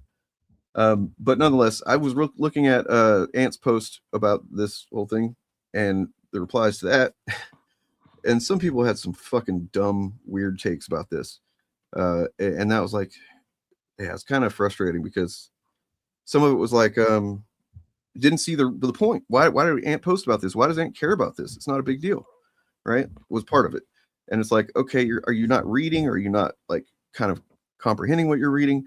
I don't know. And then some people had the weird take that just, well, we shouldn't, who cares what happens to a chud? Who cares if you did that to a chud? It's a chud. They're fascists, they're evil fuckers and stuff, like, so just whatever works kind of thing. And I was just like, I think that ends justify the means logic is kind of partially what makes a chud a chud. Yeah. So I don't agree with that. Yeah, apparently so. And I want to, if you haven't watched Ant's stream yesterday, you should. But shout out to Ant, because look, Ant took time. He's a new father. Okay, he's got family. He's got his own shit to do, his own content to make. And whenever Noah was, caught a few months ago doing, plagiarizing content, Ant graciously offered to kind of help him. Maybe I think all of us were generally like, oh, he doesn't actually understand what plagiarism is. Yeah. And we wanted to believe that was just a sincere, ignorance, that like, okay, it's not really a sin, but like, we should maybe help him out. That's kind of partially what we started coming together to do a few years ago with this, bringing our types of folks together, is like, we can help each other out. Right. And Ant took it upon himself, like a champ, to offer to read his scripts, help him make sure he's citing sources and stuff. And then he didn't even seem to really appreciate that. Well, I don't know. I found the whole thing kind of bizarre. My knowledge of it is very secondhand, but like the whole thing was kind of bizarre. I wasn't exactly sure what he was getting in trouble for plagiarism, because it's like, if you're showing video clips, as long as you're commenting on it, I think that's fine. But like, if you are like just borrowing segments from scripts and shit like that, that's where I'm like, don't fucking do that. Well, Fuck that. I mean, it's a bit of a difficult one, because like you said, it could have been an honest mistake that he didn't realize that he was basically doing what Summerton and a lot of those other plagiarists were doing, in that he was taking other people's scripts and then rewording it slightly. I mean, the fact that he wasn't even clever enough to reword it in his own words, which is something you get taught at least in school over here. I don't know what it's kind of certainly by the time you get to university. But of course, if you don't have a university education, then and you might not be aware of plagiarism, because plagiarism, certainly when I was in school, wasn't an issue. Different now maybe with the internet, but plagiarism just wasn't an issue in school. They didn't really care about it too much, unless it was. Well, now some of the stuff they're enacting now, like to filter for AI scripts and stuff like that, is pretty crazy. It's yeah. And anyway. The other thing to say as well is that plagiarism is not against the law. It's not a legal standard. It's an ethical standard within academia, and that most YouTubers, with some exceptions, have adopted as being the standard. It can become illegal if you breach copyright, as we've previously discussed, if you are stealing in that way. My analysis of what the Noah's deal was after this plagiarism thing originally was, okay, he kind of started making content, it seems like, and he blew up quicker than he expected, and he's kind of got stuck really fast in the I have to get content out, and he started taking shortcuts and making, doing stuff that he maybe wasn't thinking through the ethical standards and didn't know any better. Maybe that was me, I think Ant and everybody generally was hoping that's what the case was, and just erring on the side of, all right, he made a mistake. We don't actually, believe it or not, want to just cancel everybody who makes a mistake that there's no direct harm, really. It's like, if you can learn and do better, that'd be great. So but after some of the ways that he's responded after this thing, I think he's kind of just maybe a shitty guy. Sorry, go ahead. Yeah, because 100% on the plagiarism issue, but I think where I missed due diligence, because I do like to research the people that I deal with. I didn't realize how old his channel was and how much success he'd already had before he started doing the anti-woke content. Now, I didn't really delve into the start of his channel and the stuff he was covering then, and I should have done, because I usually do that with other people. He already had a level of success, well beyond me. It's kind of like Bob. Yeah. Well, everybody has got a level of success way beyond me, but he'd been fairly successful, and clearly none of this plagiarism and stuff had come up before, and nobody's been able to go back beyond the Chud stuff, or his anti-woke grift content. So I don't know that it wasn't a recent thing. Well, so we had him on Shillcast months ago. I think I was maybe the one that was like, you should get this guy on. And I wanted to bring him on too. And he was on, and it was fine. He had a good time and stuff. But I can't think of it. I'd have to go back and watch it and listen again. But there was a couple of moments where we were talking about something, and I was like, kind of just not like super surprised, but just kind of like, that's interesting that he isn't aware of that specific thing. It almost seems like you would be, in a way. You know what I mean? I can't remember. Like if you'd actually studied this stuff, you would know. Right. But I know when we had him on the Shillcast, I felt a little bad because I wasn't even 100% sure if he would be there, so I didn't have it properly set up for him, because I kind of wanted to do an introduction to him, but it didn't. Then he just popped up. It was like, okay, well, we have a normal show to do. But I will also add that this is kind of an amendment to the plagiarism thing. I was willing to give him benefit of the doubt, and then he did the apology video, and just something about that just felt so insincere to me. Yeah. I mean, like, so for the whole stream thing was fucking weird. As Ant, talked about this yesterday, and it was even weirder than I realized, and didn't realize until Ant explained it yesterday. So the stream, to address the plagiarism claims by, there's like 4 or 5 guys that he brought on a stream. His idea was to, let's go live today and I'll bring you on my stream and we'll talk about these. And it's just like, I mean, whether you think you might have done plagiarism or not, I just feel like that's not the wise move. You know what I mean? That maybe handle it privately and then decide to, depending on how things work out, you can kind of come out together and make a statement on it. I don't know. It just seems weird to immediately think to turn it into content, right? And also that stream, it was really unproductive because they didn't know that much more about plagiarism than he did, to be perfectly honest. They knew enough more to and they could prove he was plagiarizing. Yeah. But some of their issues were he used a screenshot of a tweet, and the person that took the screenshot was complaining that was plagiarism. No, it's not. No, that's just a screenshot. But you don't own the screenshot. The fact that he brought them onto the stream in the first place is kind of a big part of what it made me want to believe that he didn't know any better. So I'm like, if you thought you were plagiarizing, if you actually had any clue that you were doing it, you wouldn't do this, right? You would not bring these guys on and just ask them to point out where I plagiarized if you know you're plagiarizing, I would think.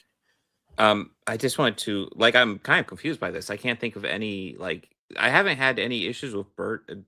I can't think of any of us having issues with Birdman, other than minor stuff that we all kind of have with each other. The very on this beginning, level. which was the first thing you even said to him on Twitter was like, hey, because he put out his first grifter video, and he kind of got doing his little cocky Birdman thing that at this point it's like, I'm glad he does it, but it was a bit kind of frustrating that he's like, there's nobody else out there doing this, so I guess I've got to do it. Yeah, and it was like we've been doing it for a while, but I mean, the thing with Noah is that he always says that, and then even after he knows us and he's aware of us, and he still said that, and it's like, well, and this is why it's I always say that it's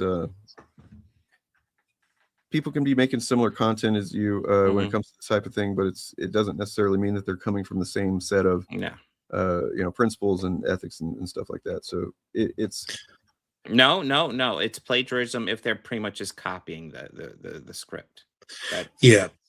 Credit is meaningless. It's not plagiarism. It's not plagiarism if you're quoting somebody. Yeah, and you can quote that quote. Yep. That's pretty much it. And I mean, you also, there's a level of, I feel like maybe this is just me, but there's a taste components. Like, you don't want to just use a giant chunk of what somebody said, even if you cite them. And I feel like, that's a little bit tasteless, a little bit lazy. And I also think it's wild that he seems to be friends with Kino Flex of all people, who is, look, I mean, we're not here trying to find the person that people are going to invite to our weddings or anything. When it comes to this, we kind of have to take a diversity of tactics and accept it, as long as they're not, and this is what this represents. The reason I want to talk about this partially is because 3 years ago, there was no mechanism, there was no organism of anti-grifter YouTubers to do, deal with this. So I've, a lot of people on Reddit and whatnot, or a few anyway, I've seen them saying, oh, this is so terrible. This makes our side look so bad and stuff. And I'm like, I mean, no, it gives the chuds an easy thing to talk shit on, for sure. So they can paint us all as being terrible because, well, one guy plagiarized and then he also did this other shit, false claims, and then they, the left is eating itself, all that kind of stuff. But they're gonna say that shit about anything. So ignore that shit. What this actually is fucking awesome, in a way. I mean, no, it's not ideal that it happened, but a community of people large enough is gonna have somebody fuck up at some point. What matters is how is that handled. Yeah, and I have to fucking salute Ant, because he handled it fantastically. He not only addressed it, with receipts, he held himself accountable. I think maybe a little bit more harshly than he even deserves. But he's like, he pointed out how he was a link in the chain of events that led here, where he could, if he had just made a different choice 3 months ago or whatever, but can't can't really waste a lot of time thinking about that. I think he made the right choice then, based on the information that we had. I supported him in doing that.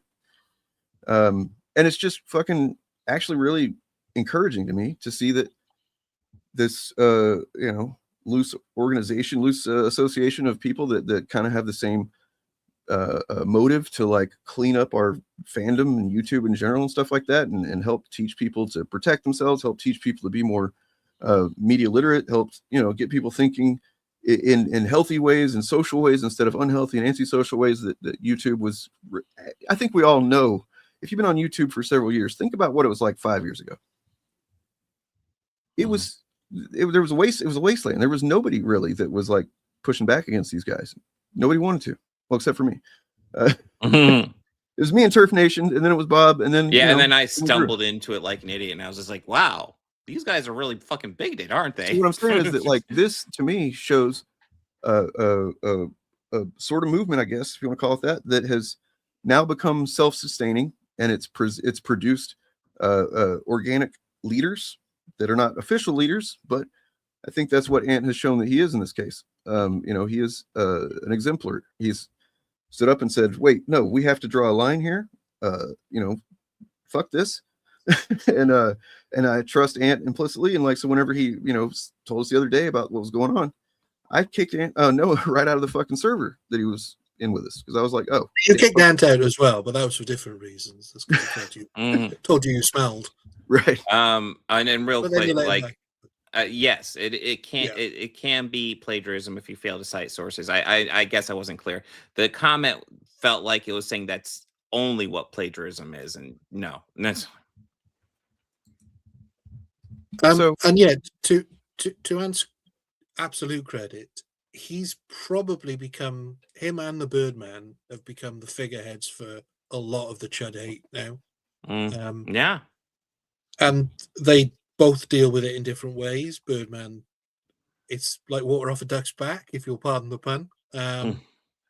Yeah, but Birdman's still kind of he's good doing his I guess you could say his Raphael Wolverine kind of approach to things. Like, yeah, he's kind of on the same team, but he's not going to play by any rules. But I think Ant takes a lot more personally because of his personality, and the Chuds are always going to be looking for ways to take people like Ant and Birdman down, anything that they do. And so associations like this, which Ant did nothing wrong with, they're going to use it as a stick to beat him with, because they were absolutely salivating over this news when Otterly Noah got found out, because he had covered them. But they'll all move on. EFAP is loving it. Yeah, I was about ready to say EFAP is the one I've seen as I saw one covering him. I can't do this anymore because I agree with Mahler right here. I don't like it. You know what I mean? Like, I brought up my Chud Watch page, and I see Otterly Noah allegations are insane with Mahler, and then I see EFAP hunting the griftly rat. Otterly Noah, a cautionary tale. And let's be quite clear about this: they're not insane. This ridiculous hyperbole that has infected every aspect of our lives. They're not insane. The quartering did much worse a few different times. Right. The plagiarism stuff, a lot of people have done it worse. James Summerton being one of them. Internet Anarchist, who was found out over Christmas and has just ignored it now and gone back to producing videos. So there's plenty of people out there who have done worse. On. I mean, all the shit that the quartering was doing before this was bad. Yeah. But he was firmly on their side. Yeah, they don't actually have any ethics except for that's what the only thing they legitimately care about is their money. So whenever the idea of someone threatening their channel with a strike, that's like anybody else, you're like, hey, that's my they're not thinking about that's my creative outlet, like is partially what we would think. But we would also think about the money if we make any. But they're just thinking about the money. That's how I lie to a toxic audience and make money off of them. So you can't fuck with that. I mean, I did bring up the Chud Watch, my Chud Watch channel, and at the top is Nerdrotic, and like I think an argument can be made that like AI is a form of plagiarism at this point, and like he is just leaning so fucking hard into it. Like these thumbnails are pure fucking AI slop. Right. So when you were like, what day was that last night on your stream? And like, what day? And I was like, no, don't tell me it was the same fucking. It was literally the same fucking day that he was, you know, telling the artist to do this, and then also earlier, I don't know the timeline of it, but on stream criticizing Hambly for the same shit. It's like, and that's the kind of thing right there that's like, this is not just a mistake. This is not just, oh, I was kind of ignorant or made a silly error or whatever, because you can see several instances where Noah was knowingly deceiving or manipulating people to try to, you know, make this turn out a best form, I guess, or trying to make it not turn out as worse as it could have. Something, I don't know. He's trying to manipulate people, and I guess he just doesn't realize that screenshots exist. I don't know, like it's, you know, there's this one right here. So, and once again, you got Kinoflix on the right side of things. That's not good, you know, in this context anyway. So he posted this stuff. I don't know if you shared this last night, Ant, but I didn't see it because I was cooking and doing other stuff when you were all streaming. So this right here is like, what the fuck? He literally told Deus, let's see, told Deus to ignore Callisto's emails, despite the fact that he told Callisto to email Deus. Jesus. Like, what the fuck is it? Like, if you're gonna try to do God, that's gross. You know, fucking manipulation shit, you got to be smarter. This is purely manipulative as well. Yes, because you're talking to somebody who doesn't have a YouTube channel, so doesn't know the sort of the ins and outs of it, and trusting Noah to give them the true facts, and then Noah throws them under the bus immediately. I mean, I would argue that the whole thing was predicated on he put the artist out in front of him as the shield without them even realizing that that's what he was doing. You know, I mean, he was hoping that maybe if anything happens out of this, you know, if I can get them to do it, then, you know, maybe it was even depending on the fact that they're not a YouTuber and wouldn't know any better. I mean, it's wormy, it's cowardly, it's gross. And honestly, this is, to me, this is worse than the copyright strike.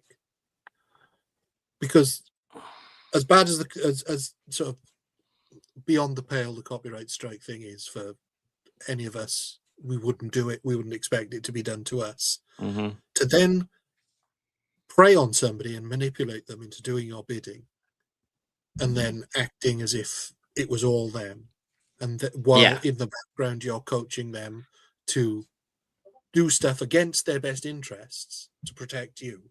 That's worse. I mean, trying to make this defense. I haven't. I haven't seen him use this as a defense. Because look, I'm literally on the spectrum as well, and so no, you that's not an excuse for really anything. But not this, sure. This is this is cowardice, is what it is, and it's just what it also is proof that he knew it was wrong. Yeah, he knew. You did it anyway. Yes, and those of us who are autistic do know right from wrong. You can't blame that on your autism. That's true. Yeah. So technically, by him, you know, having agreeing to have Ant, you know, help edit some of the scripts and stuff and look over them.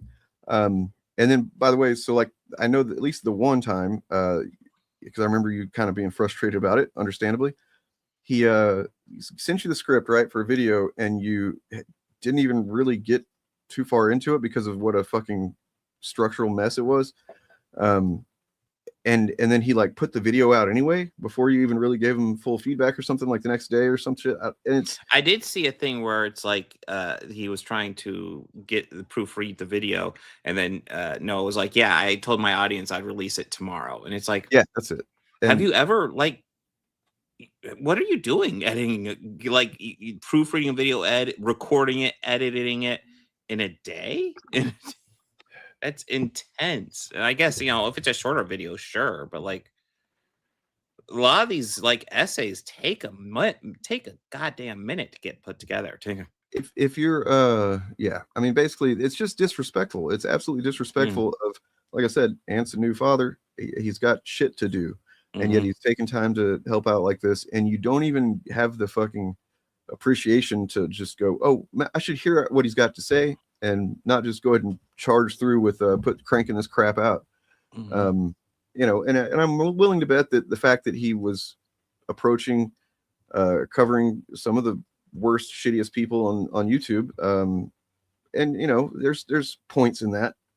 I think I've already praised him for that in comments and stuff that I really ever need to do, but it doesn't make you okay. It doesn't give you a green light to cut corners like this, or to use other people to your advantage like this, or whatever. It's just, I don't know. I know when I was doing my at the movies videos, I had a plan on getting it together. I always fell behind on the plan. I would frequently pull all-nighters. I definitely, like when my at the movies videos were bringing in more money, I definitely cut my work hours so I could put more time into that, because they took a lot of time to get put together. I will say this: when you described Ant what his scripts look like, you know what? If he has a problem with it, he can come back on stream and fight it out with me. It reminded me a lot of Turf Nation scripts. So, Turf, I'm calling you out. Mm-hmm. I don't think that's going to get him to come back. I don't. know it's not. I mean, I've gone over screen scripts before. They're a little sloppy, but like, I mean, there was no formatting. It's problem. Just like with Ant, yeah. He didn't use paragraphs or anything. It was just like one block of text. Yep. And I was genuinely surprised that his content was so good, considering that his content's really good, and it's one of those things where if he can read it, that's good. I know for me it was a bit of a chore to get through it, but then the video would be good. The video would do that. I'm a to be fair to formatting. Turf as well, he was writing in his second language. Sorry, what was that? Turf was writing in his second language. That's true, I guess. Yeah. Everybody knows Norwegians don't use punctuation. Right. That is true. That everybody knows that. He's Danish. Yeah, I know. I'm trying to get into. Oh, I see. Wait, I thought you were Danish. No, he's old Dane. I mean, yeah, that's true. That's true. Generally, that's how I would feel about it. I think that Turf Nation kind of had his own way of doing it, that he was able to kind of not seem like that. But yeah, that for me personally, I cannot write that way and then expect to be able to read it or recite it in any coherent fashion. So in case you're wondering, I went and God, these are a couple years old. Here's one of my old at the movie scripts.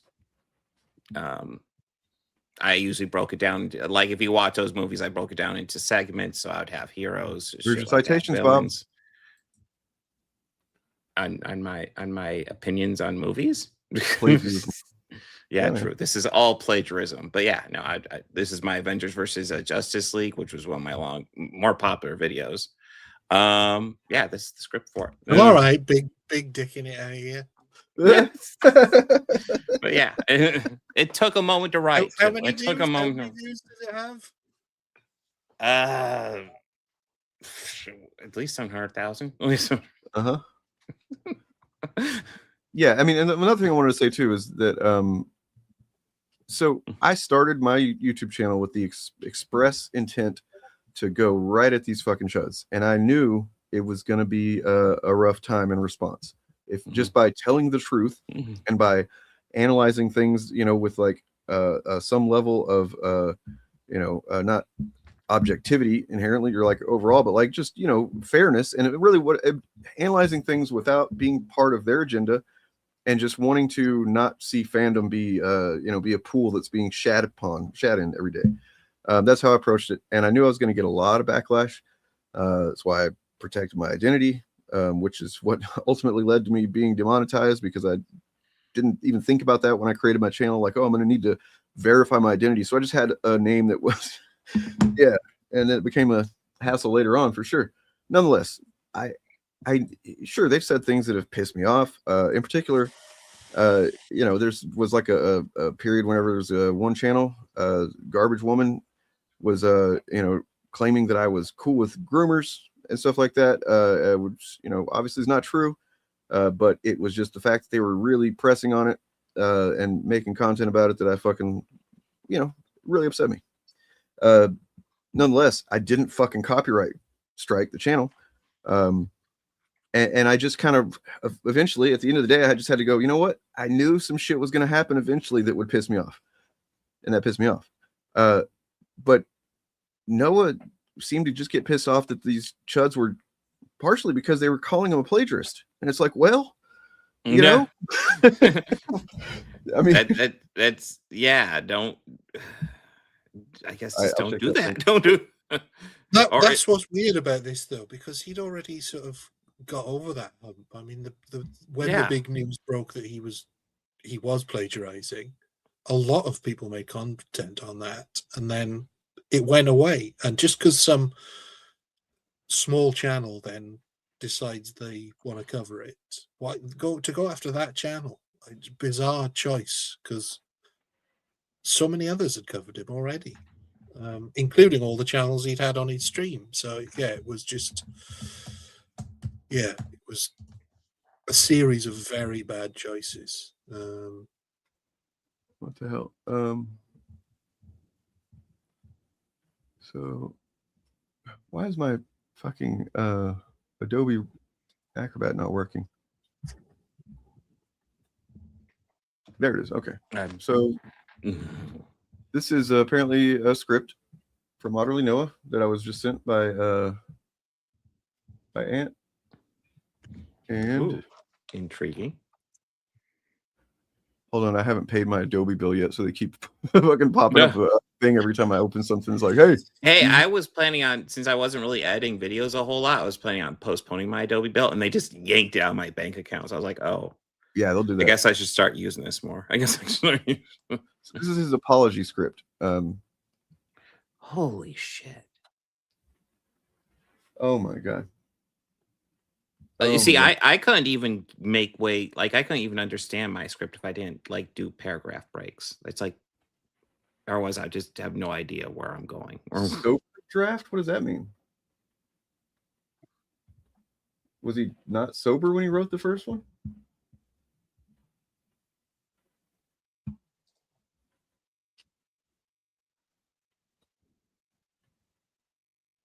Tone change here and slight pause. Man, come on now. You're writing tone changes into your fucking apology script? That just seems a little weird, right? Yeah. Maybe it's a weakness of my writing. When I'm writing a script, I usually just do that stuff instinctively as I'm reading it. What seems logical. I mean, if you're talking about fucking Avengers movies or something, it's like, if you want to do it dramatic, like, sure. But like, I don't know, it just seems a little, if you can't apologize sincerely, I don't know that you really should be trying to apologize, because maybe you aren't actually apologetic. Yeah. Scripting your no. Squeeze a tear out of your eye at this point, kind of thing. Yeah, I feel like Danny DeVito and Ruthless People putting that shit in your eyes to fucking make you tear up. No, I mean, look, maybe, but like, that's what I'm autistic, and I, if I am not going to naturally, organically in a moment, express an emotion, I just don't. Just, that can cut both ways, and sometimes it's gotten me in trouble. Sometimes people think that I'm, stone cold or whatever, but sometimes I give away my feelings way too easily, because that's just who I am. And that's what I'm saying. Like, if you're not gonna be if I fucked up, and I know that I fucked up big time, and I was gonna write an apology or address it in an apology video, I would probably be a little bit emotional in trying to literally ask people to forgive me and trust that I'm going to do better and going forward, and all this stuff. Like, that's the kind of thing that will get me a little bit, kind of have a lump in my throat and maybe a tear in my eye if I'm, really fucked up or something. Yeah, I mean, I can't speak for other autistic people.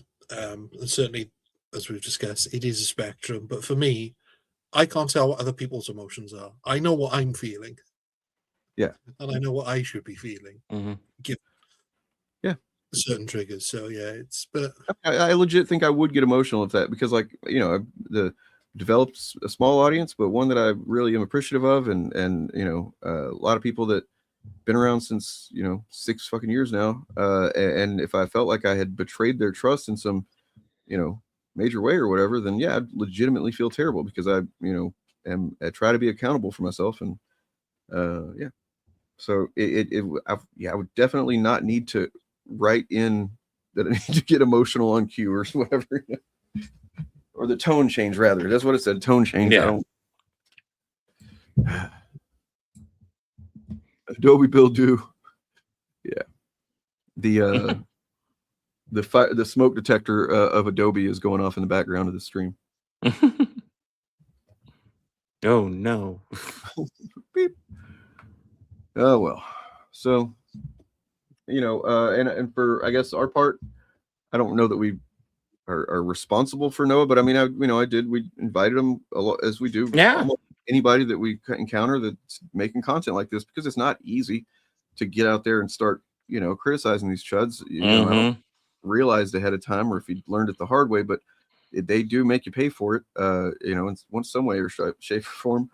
And that's what we came together initially to be, is like stronger together kind of thing. We can support each other. We can help each other with resources. We do that.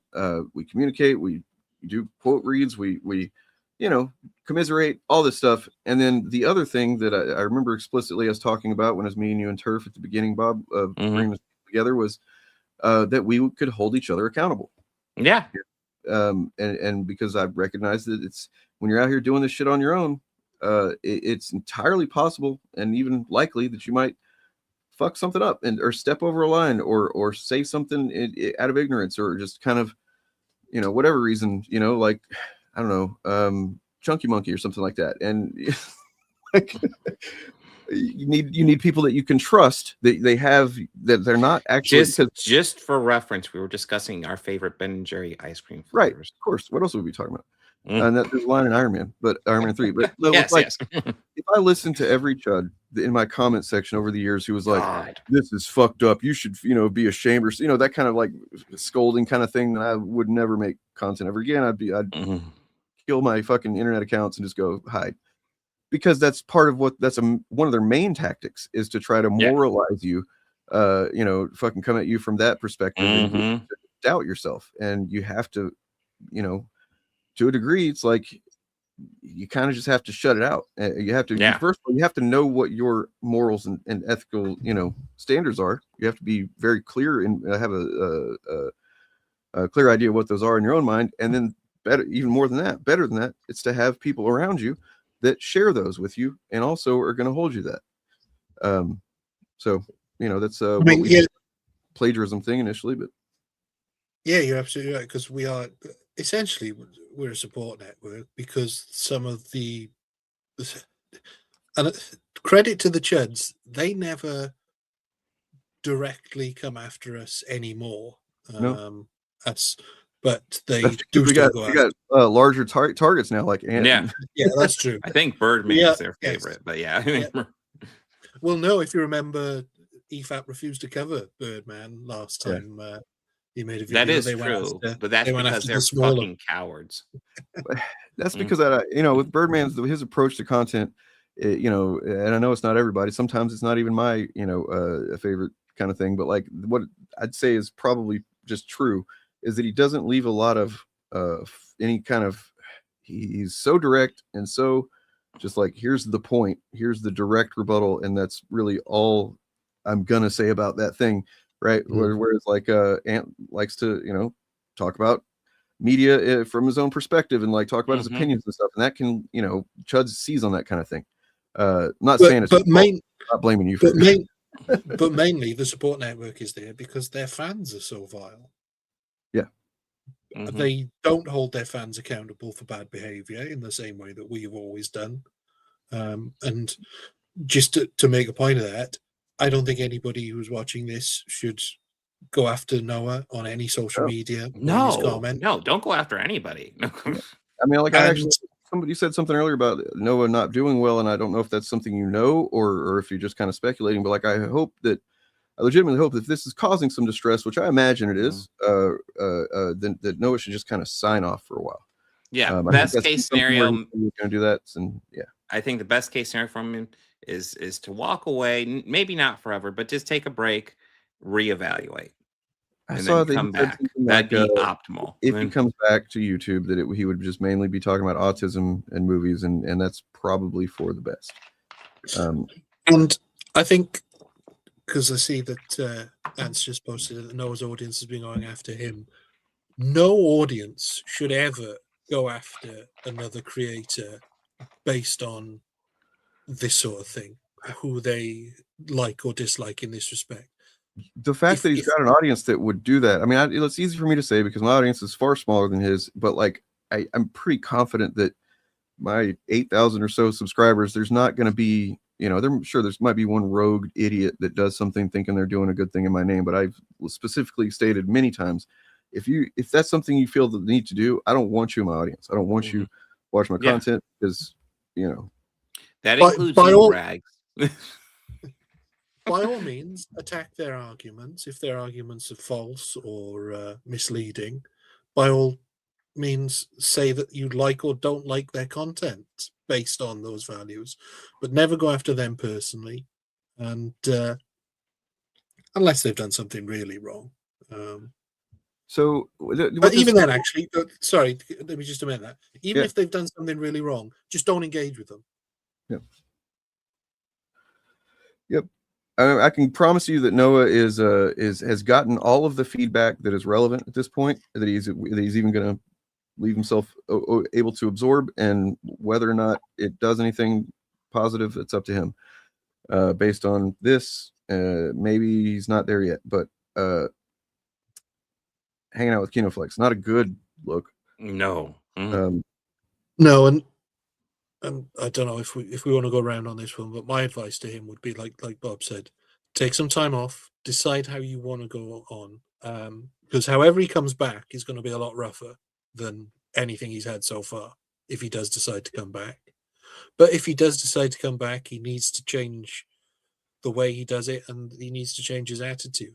He needs to learn the rules, and he needs to stick to them if he's going to make content. So what this tells me, coupled with like the fact that he felt the need to do the strike in the first place, or have someone do a strike for him, and apparently that's not the only time that's happened. I don't know the details of the other incident, but I feel like he's probably, and look, so many people have this as a thing that's not ideal. He's far too dependent on what other people feel about him. You know what I mean?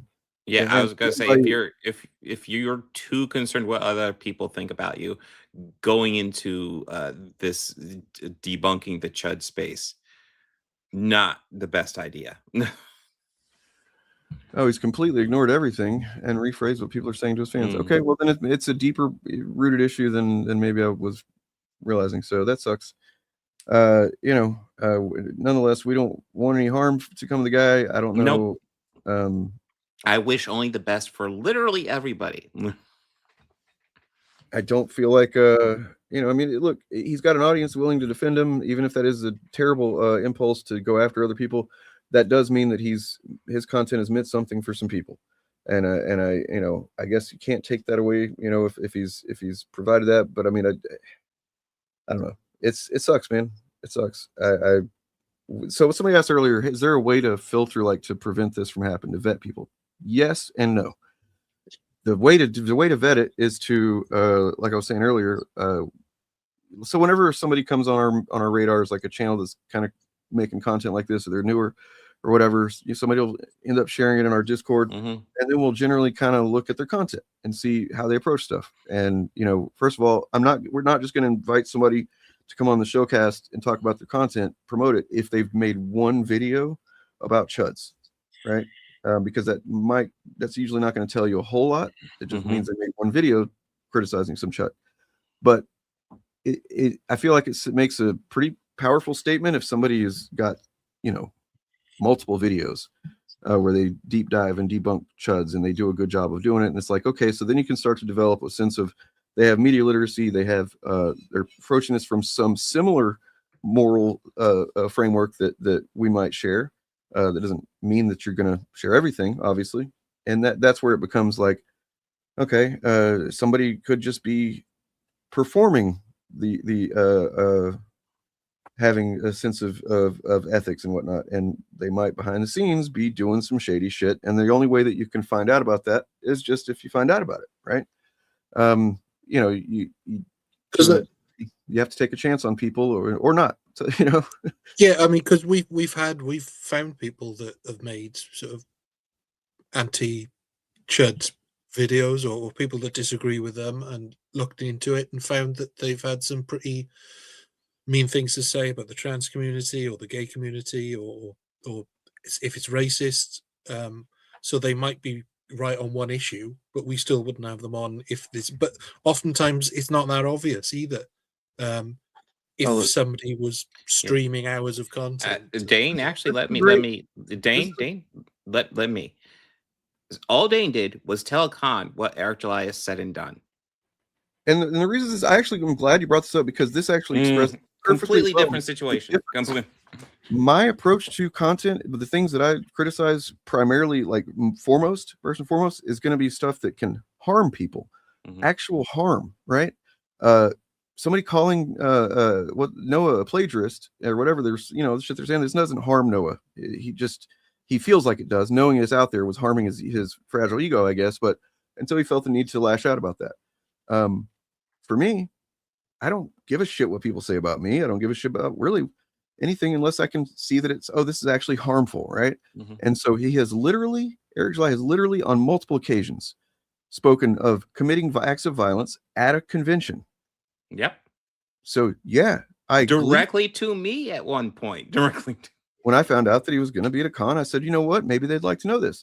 Now, was that trying to get him canceled? No. I mean, if that's the way you want to look at it, then sure. But like, you're not considering that this is a man who has made legitimate threats of violence about committing violence and carrying weapons, on the down low at fucking cons.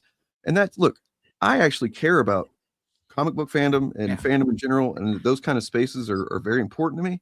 And I feel like violence and carrying weapons around and just looking for fights and stuff is the exact opposite energy, as well as just the potential harm that can come from that. So yeah, I wanted to make sure that they understood that there was a potential risk there. Did I want him kicked out? No, not at all. I just wanted them to know that it's possible this could happen. So, if you want to think that's somehow a bad thing, it says more about you than anything else.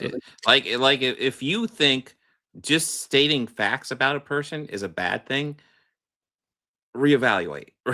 Like, why I don't know what else to say. It's so terrible to just report to a convention, like some guys running a convention, that this guy has said things about his intentions at conventions. If I feel that those intentions are, contrary to what a con's about, it's weird that people get upset about that. Yeah, I mean, literally one of the first things he said to Bob when they first spoke was a veiled threat that he would beat him up if he saw him at a con. I mean, he did it in such a way that he had plausible deniability with his fan base, but they all knew what it was, and we all knew what it was. We're not idiots.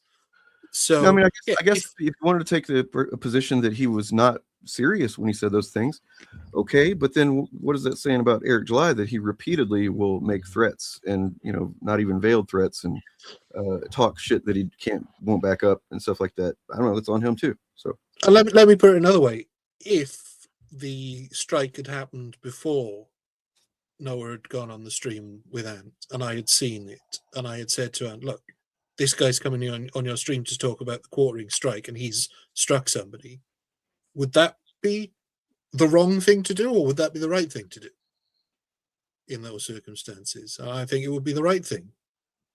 Just not telling on somebody. The person to criticize is the person who is now operating very differently for the most part than he was back then. I haven't heard him make any threats in quite some time. So I think that he eventually did realize that he needed to straighten his act up because he's trying to, I guess, ostensibly run a fucking independent comic book publishing company or whatever the fuck it's morphed into now. I mean, I've kind of reached an age where I'm at the point now where even if it's harmful, you're never in the wrong if you state facts, in my opinion. Yep. If you're just saying facts, that's good. But we know that Eric July and his audience have a problem with facts. They don't really get along really. So anyways, So like I said, hats off to Ant. He handled, I think, I'll be honest, at the end of your stream, I was a little bit bummed. I was hoping that was just like the energy of having to go through all that stuff that had you feeling so, specifically the way that you did.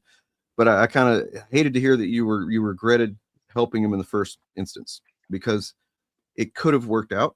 And I supported the idea based on the information we had that, let's try and help to get this guy, on the straight and narrow, and probably do some more good in the world, kind of thing. Yeah, when I heard about Ant helping him, my thought was, okay, I don't think it's good that he's plagiarizing stuff, but maybe Ant will help him. Maybe he will evolve, because Ant is a really good content creator. He is good. So maybe he will help him out, and he will evolve, and he'll become better. That was my hope. That was it was a completely different situation to other plagiarists that have been caught. I mean, I don't like to hark back to the guy, but again, different from the James Somerton thing, where he was doing it constantly, ripping off hundreds of people verbatim. This was a few incidences that was caught early enough that it could have been dealt with, and was. And in those cases as well, Noel was adding his own commentary. He was just not doing enough of it and not crediting the people that said it. So I think... And then, it was mixed up in there with those guys also accusing certain things like screenshots of being, and that's like, come on, man. I mean, if that's plagiarism, then holy shit, my channel is full of plagiarism. Yeah. So I know Ant regrets helping him, but it was the right thing to do, and I'd hope that he would help other people in similar situations where it reminds me of like how you feel after whenever, like, at least when I was younger, and I would date somebody that turned out to not be a good person to have dated, and it's like, but there was the good times, there was the good memories, there was the moments that seemed like, hey, this has a lot of potential and stuff, but then in hindsight, especially in the immediate aftermath of a breakup, it's like, God, what a fucking mistake this all was. But look back at enough times past, I'm like, it wasn't a mistake. It wasn't. It was. I'm glad that I took a chance on love or whatever. You know what I mean? Like, and in the same vein, I don't think Ant should be regretful of having taken a chance on helping guide somebody that needed guidance. It's not your fault that he was not appreciative. Not your fault that he was maybe even more insidious with his motives and moves than we could anticipate.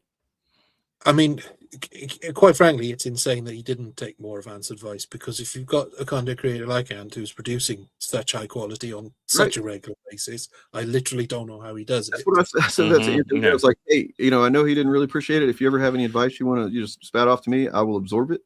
And he was like, well, I can teach you about how to cite. And I was like, no, I actually know how to do that, because even though I didn't graduate college, whenever I started making content, I looked into it because it just seemed like a smart thing to do. Yeah. And actually my son, he's in 5th grade, and he's talking about how they're having to cite sources and stuff. And I'm like, oh, wow, shit.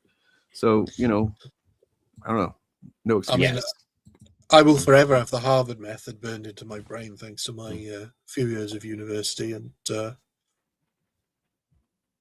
it's not something that everybody knows how to do, or that everybody, like, I think before I went to uni, I wouldn't have thought about necessarily citing every single thing I quoted. It's not something that would have occurred to me if it was like one line. But yeah, even a line of somebody else's. But yeah, like you said, Ant's a great resource, and we're lucky to have him producing content. And yeah, if he wants to do any book recommendations for anybody, I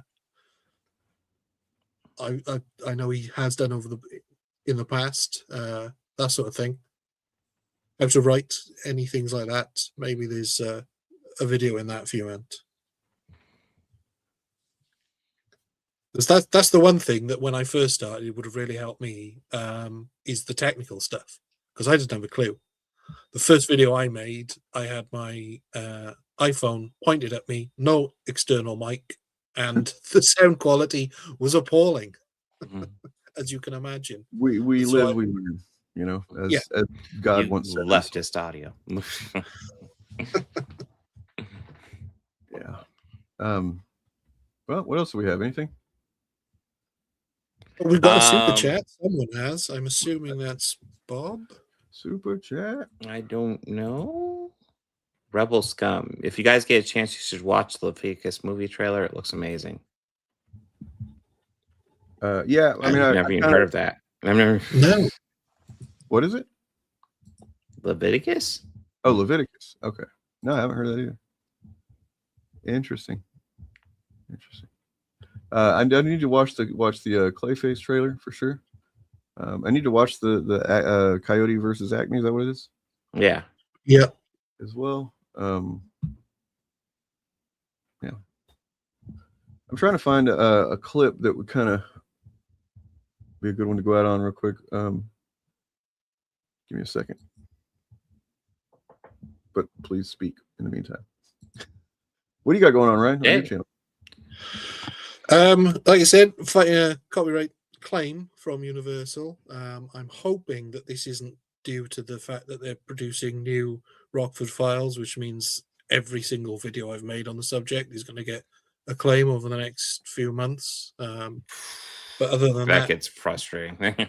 yeah, I mean, the newer stuff I've been producing, I've been adhering to the 5-second rule more, so it makes it harder for them to get. But yeah, that's what I'll keep doing. It. I'm gonna finish the season. Last episode of season 5 review should be out this weekend, and then a little break, and then on to season 6. And that's about it for now. Yep, that's it from me. Bob, what do you got? Tomorrow we'll be doing trailer reactions. We'll be doing comic books, and we'll be doing Chud debunks. I don't have a time set, probably around 5 or 6, whatever I feel like doing. But yeah, that will be tomorrow. We got we got God, I hope this is better than the last one. Spider-Man, Superman. Oh. But yeah, cool. Free Palestine, absolutely. Here's this thing. It's kind of fun. And yes, free It's out there before we get started. Any event that I happen to be at one of those, and you happen to be there as well. Let's just make sure that we link up and we kind of chop it up about kind of some of those comments. So you fat, out of shape, and you white. If I were you, considering that you ain't built for that level of action, I would not advise. What is that a threat? Never done anything athletic, and he talking sideways. Like I said, like he's got to see me anyway. Don't let me go to a con and his motherfucking ass is there. He has to see me. Right? And I ain't saying I'm going to knock his ass out. He's like, is that a threat? Like, ain't nobody threatening you, motherfucker. We already know you can't whoop my ass. Oh, wait. No, I forgot. He says that he's not threatening. He says it's not a threat. Yeah. So it's not a threat that he can whoop my ass. But he can Sorry. I fucked up, guys. Okay. My apology video is coming someday. Well, yeah, because, I mean, we all know if you murder somebody, but as you're stabbing them, you say, I'm not murdering you. Yeah. Cops can't touch you. Yeah, true. It's Legal no longer fact. murder at that moment. No longer. Yeah, you just have to say that you're not doing whatever it is you're doing, and then you can't touch you. Can't fuck with it. Do you guys know that Freddie Prinze Jr. is apparently a big Star Wars guy? I had heard. I actually haven't, but no. Did you really not heard that? No. I mean, he did voice. I want to say Ezra, but that might not be right. In Star Wars Rebels. His words, not mine. So you if you disagree with me. Is this the perfect explanation of the Force? And did Freddie Prinze Jr. just spoil all future Star Wars stories? The Force dictates who wins or loses based on balance. And here's the quick version on how to explain it to all these people who think they get to decide. In the first, if you want to do this like time-wise, Palpatine, you would say, and Yoda are the smartest too. Palpatine clearly smarter because Yoda was blind to the power of the dark side and the seduction of Anakin. So let's talk about the seduction of Anakin Skywalker for a second. If the Emperor is the smartest dude in the universe and knows that the Force dictates this, if he kills who he sees as a rival, Anakin, then he knows the Force is just going to correct that because the Emperor knows this. So instead of killing Anakin, what does he do? He seduces Anakin to double the strength of the dark side. So then what does the Force do? It balances us. How? It gives us twins, Luke and Leia, 2 and 2. balance. And if you look at the movie through just that simple perspective, you will not only know why every single bad guy loses and every single good guy loses, you'll know who's going to win and lose in the next fucking movies. Very passionate. I never thought about that, but okay. It kind of makes some sense. I'd have to kind of like, write it out and make a chart, but yeah. Kanan in Rebels, thank you. Yeah, he voiced the character of Kanan. Yeah, it's really interesting. And so there's a currently some, I don't know if you've seen any of these judges that Trump's been trying to appoint and any of their hearings, their confirmation hearings, but this one I thought was pretty notable and relevant to, the content we've often criticized. Sexual favors or committed any verbal or physical harassment or assault of a sexual nature? No. Have you ever faced discipline or entered into a settlement relating to this kind of... By 2024, you wrote a post on Breitbart endorsing a Missouri Attorney General candidate. Do you recall that post?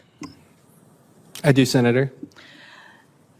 So in that post, you wrote, quote, Republican attorneys general are critical in the fight against the radical left. We need true conservatives to defeat the abortion industrial complex, the lawlessness plaguing blue cities, and the woke ideology invading our schools, end quote. Can you define the word woke? Senator, I was very proud to support my friend who was running in that election. That was a piece of political advocacy, and as I was explaining to one of your colleagues earlier, the partisan views or political activity I've had before would play no bearing on my role as a judge. First of all, I thought you had to be older than 12 to be a judge. Second of all, true. Bullshit. I call bullshit. Just well, answer the I mean, question. I would also note that's not a definition of woke. Or it's a really weird one. And he doesn't ever give a definition for woke, as can't. In true Chud fashion, he cannot define the thing that he's so confident is the word he uses, like every other or every other word. He can't define it. We don't need to watch the rest of him filibustering the whole thing, but essentially he doesn't define it because they never can. And the only time that they legally had to, they just defined it as anything that's not MAGA, basically. So cool. So right. Woke is left of Nazi. Got it.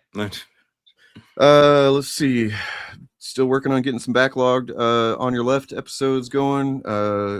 We will have some of those ready to start dropping before too long. Subscribe over to on official Modern Audience if you don't mind, please. And like the stream, whatever channel you're watching it on, just feel them. You could also go to the Show Clips channel. Forget to fucking promote that one. Show Clips channel. There's clips over there. Go watch them. Lots of anti-chud content. Various folks. Shout out to everybody. All the peeps. Eric DeBunks. Ant. I was about to say Otterly. No, not him. All the people. Chariot, Edger Than Thou, Turf Nation even.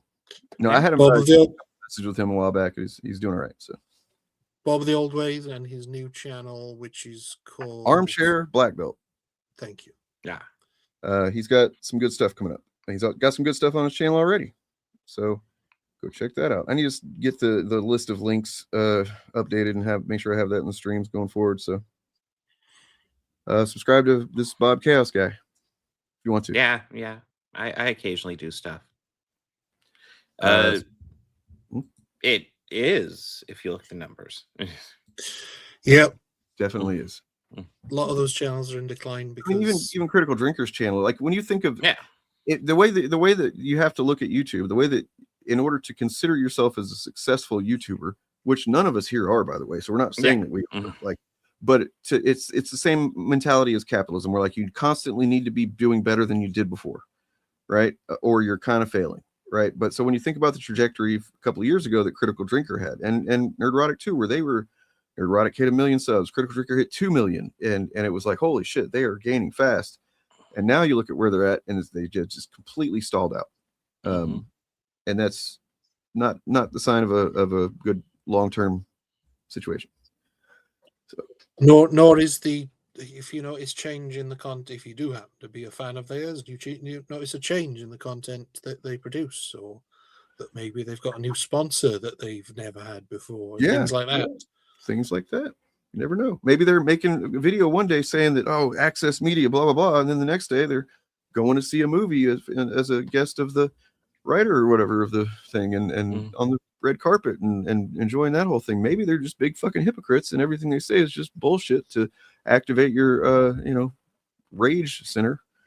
And yeah, we don't do that most of the time. All right. Well, we're gonna get out of here. Have a good one. Got a word from friend of the show here at the end. Have a good one, folks. Thank you. Peace be with you, and bye. Fucking level 1 rookie bitch ass commentators on Twitter. I don't understand it. You not fooling a libertarian by bringing up them bitch ass roads. How many times is it that we say we oppose taxation, and the first goddamn level 1 rookie childish kindergarten ass bitch made argument that you throw out there is, what about the roads? You must drive on the roads. You must hate the roads. You think we ain't of all the things that could stump libertarians, which tend to be smarter people.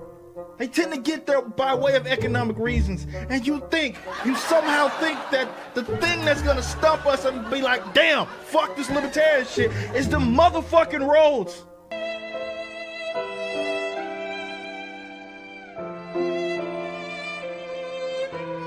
Jesus Christ. Walter Block has a long form write-up of the privatization of roads and highways. This is level 1 shit.